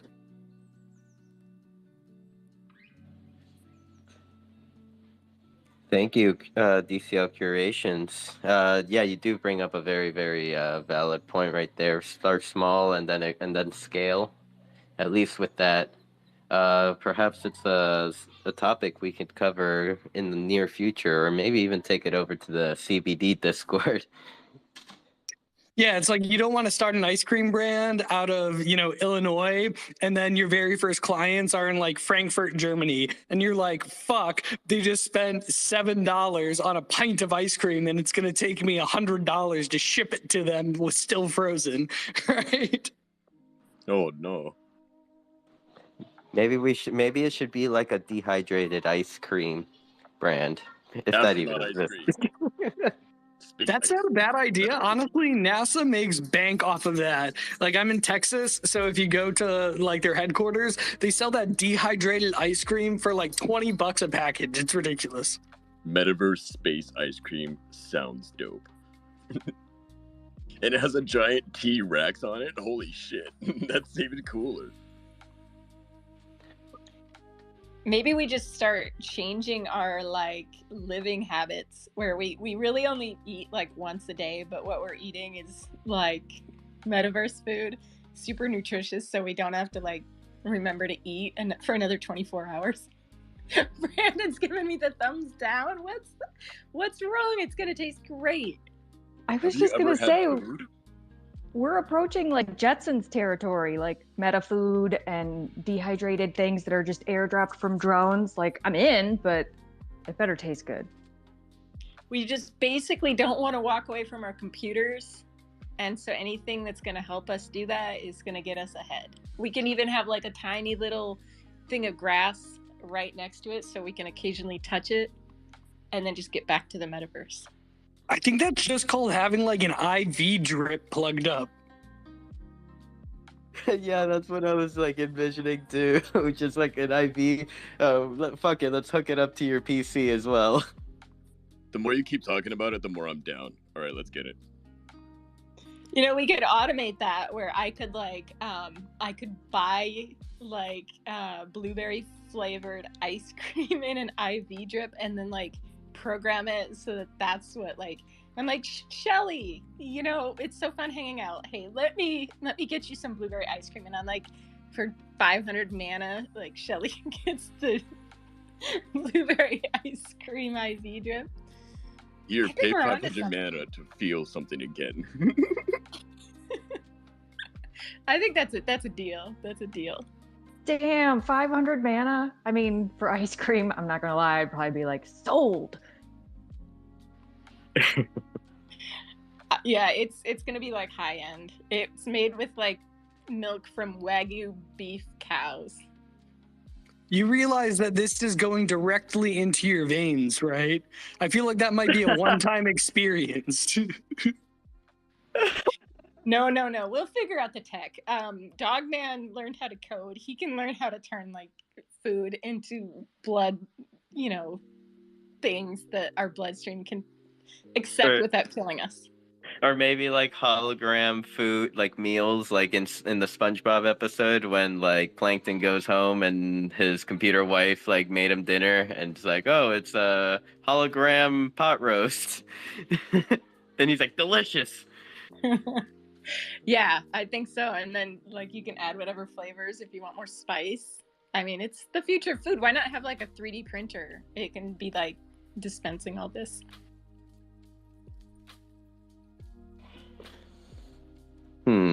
Aren't 3D printers for plastic? Like, isn't the material plastic? We'd have to make it edible. You can actually use 3D printers, yeah, for food and human tissue. Like they use stem cells to 3D print organs. It's absolutely fascinating and random, but my degree is actually in nutrition science, and turns out I don't have a great relationship with food, so that was a horrible mistake. But the science of food is freaking fascinating, so I could talk on and on and on about that. But yes, you can 3D print food. Chili. And there's even there's filament made from beer byproducts, so you can 3D print in beer also, just to let you know. So Shelly's first mission is to use stem cells to make a pizza. Wouldn't that be cannibalism? We don't talk about that. Okay. The 3D printing a pizza, good. 3D printing a pizza made out of human cells, maybe less good. Aren't some of the organs also made from like pig tissue or pig skin or stuff like that? Okay, in that case, I guess it's just like topping it with bacon. So that's totally fine. So on that pleasant note, I think we should finish up our weekly community building talk here. It's been an amazing conversation. I'm going to pass it over to my co-host. Do you have any final words for today? I think, we might be joking about it, but maybe in 20 years or 30 years, they're going to play this back and they're going to be like, oh my gosh, these pioneers, they knew what was coming. So who knows? Maybe our crazy, outlandish ideas someday will just be life. But thank you all for being here. Love you guys. You're awesome. Brandon, thank you for your kind words. Always encouraging people to keep building. And yeah, hope you guys have a great week. And who knows what emotes will be out by next Wednesday. Love you all. Have a good, safe week. Love you. Thanks so much. It's been an awesome session. Take care, guys. Take care, everyone. Love you all. And remember, today is Wednesday, so there's plenty of events going on. Off the top of my head, I believe Penguin Club is having an event in like maybe 2.5 hours, so make sure to jump over there. As well as Dollhouse with their usual Wag Me Wednesdays. And, there's plenty of other events going on. So make sure to look around and see where your friends are at. Jump in, scare them. Now there's scare emotes that you can use. Have a great day, everyone. Take care. Love you all.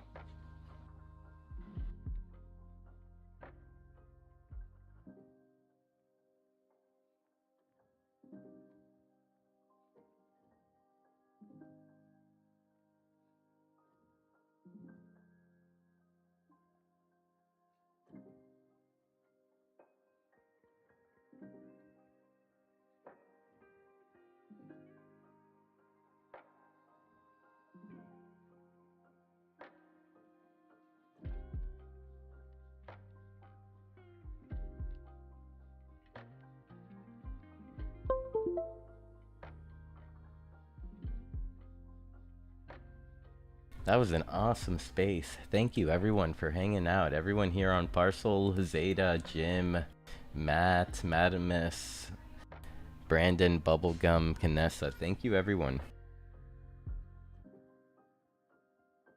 Oh, we have a couple squatters over here. We have Canessa and 44 taking a nap with beer in hand and everything. Not Holy, thank you so much for being here. Anthony, much love to you.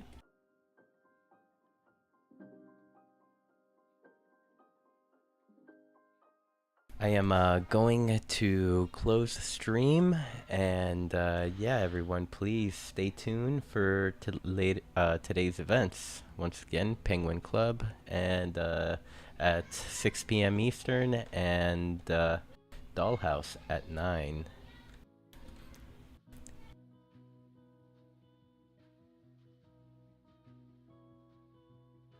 Alrighty, let's take a look here. See who can we raid.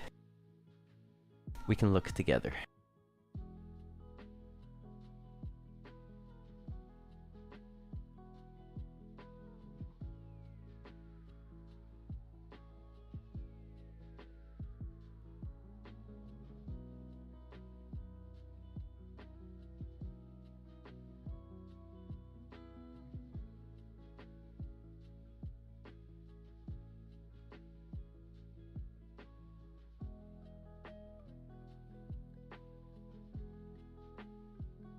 Alright, I think I might pass it over to Miss Dinklepuff. Miss Dinklepuff is part of the Holy Ones. Yeah, let's do that.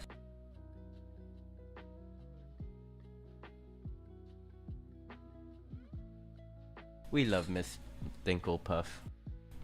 She's always so kind on the Holy Ones Discord. A real pillar in that community.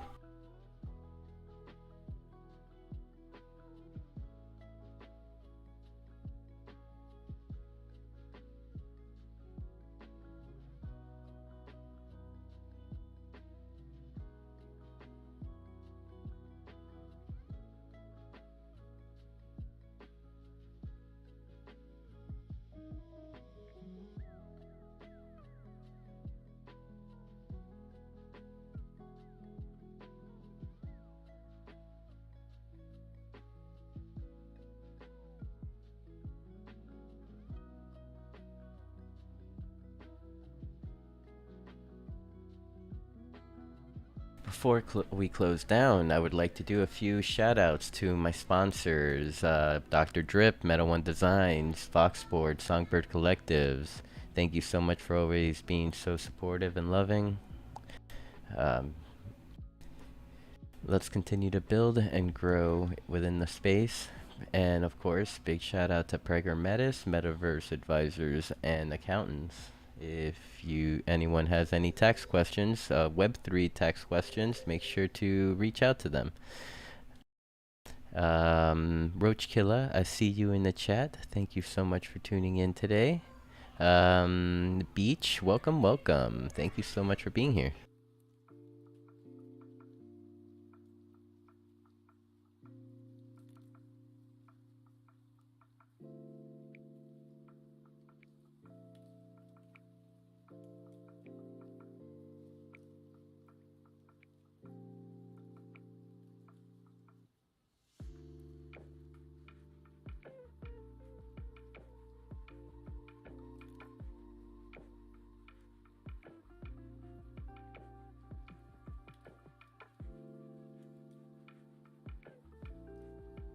Take care, everyone. Much love.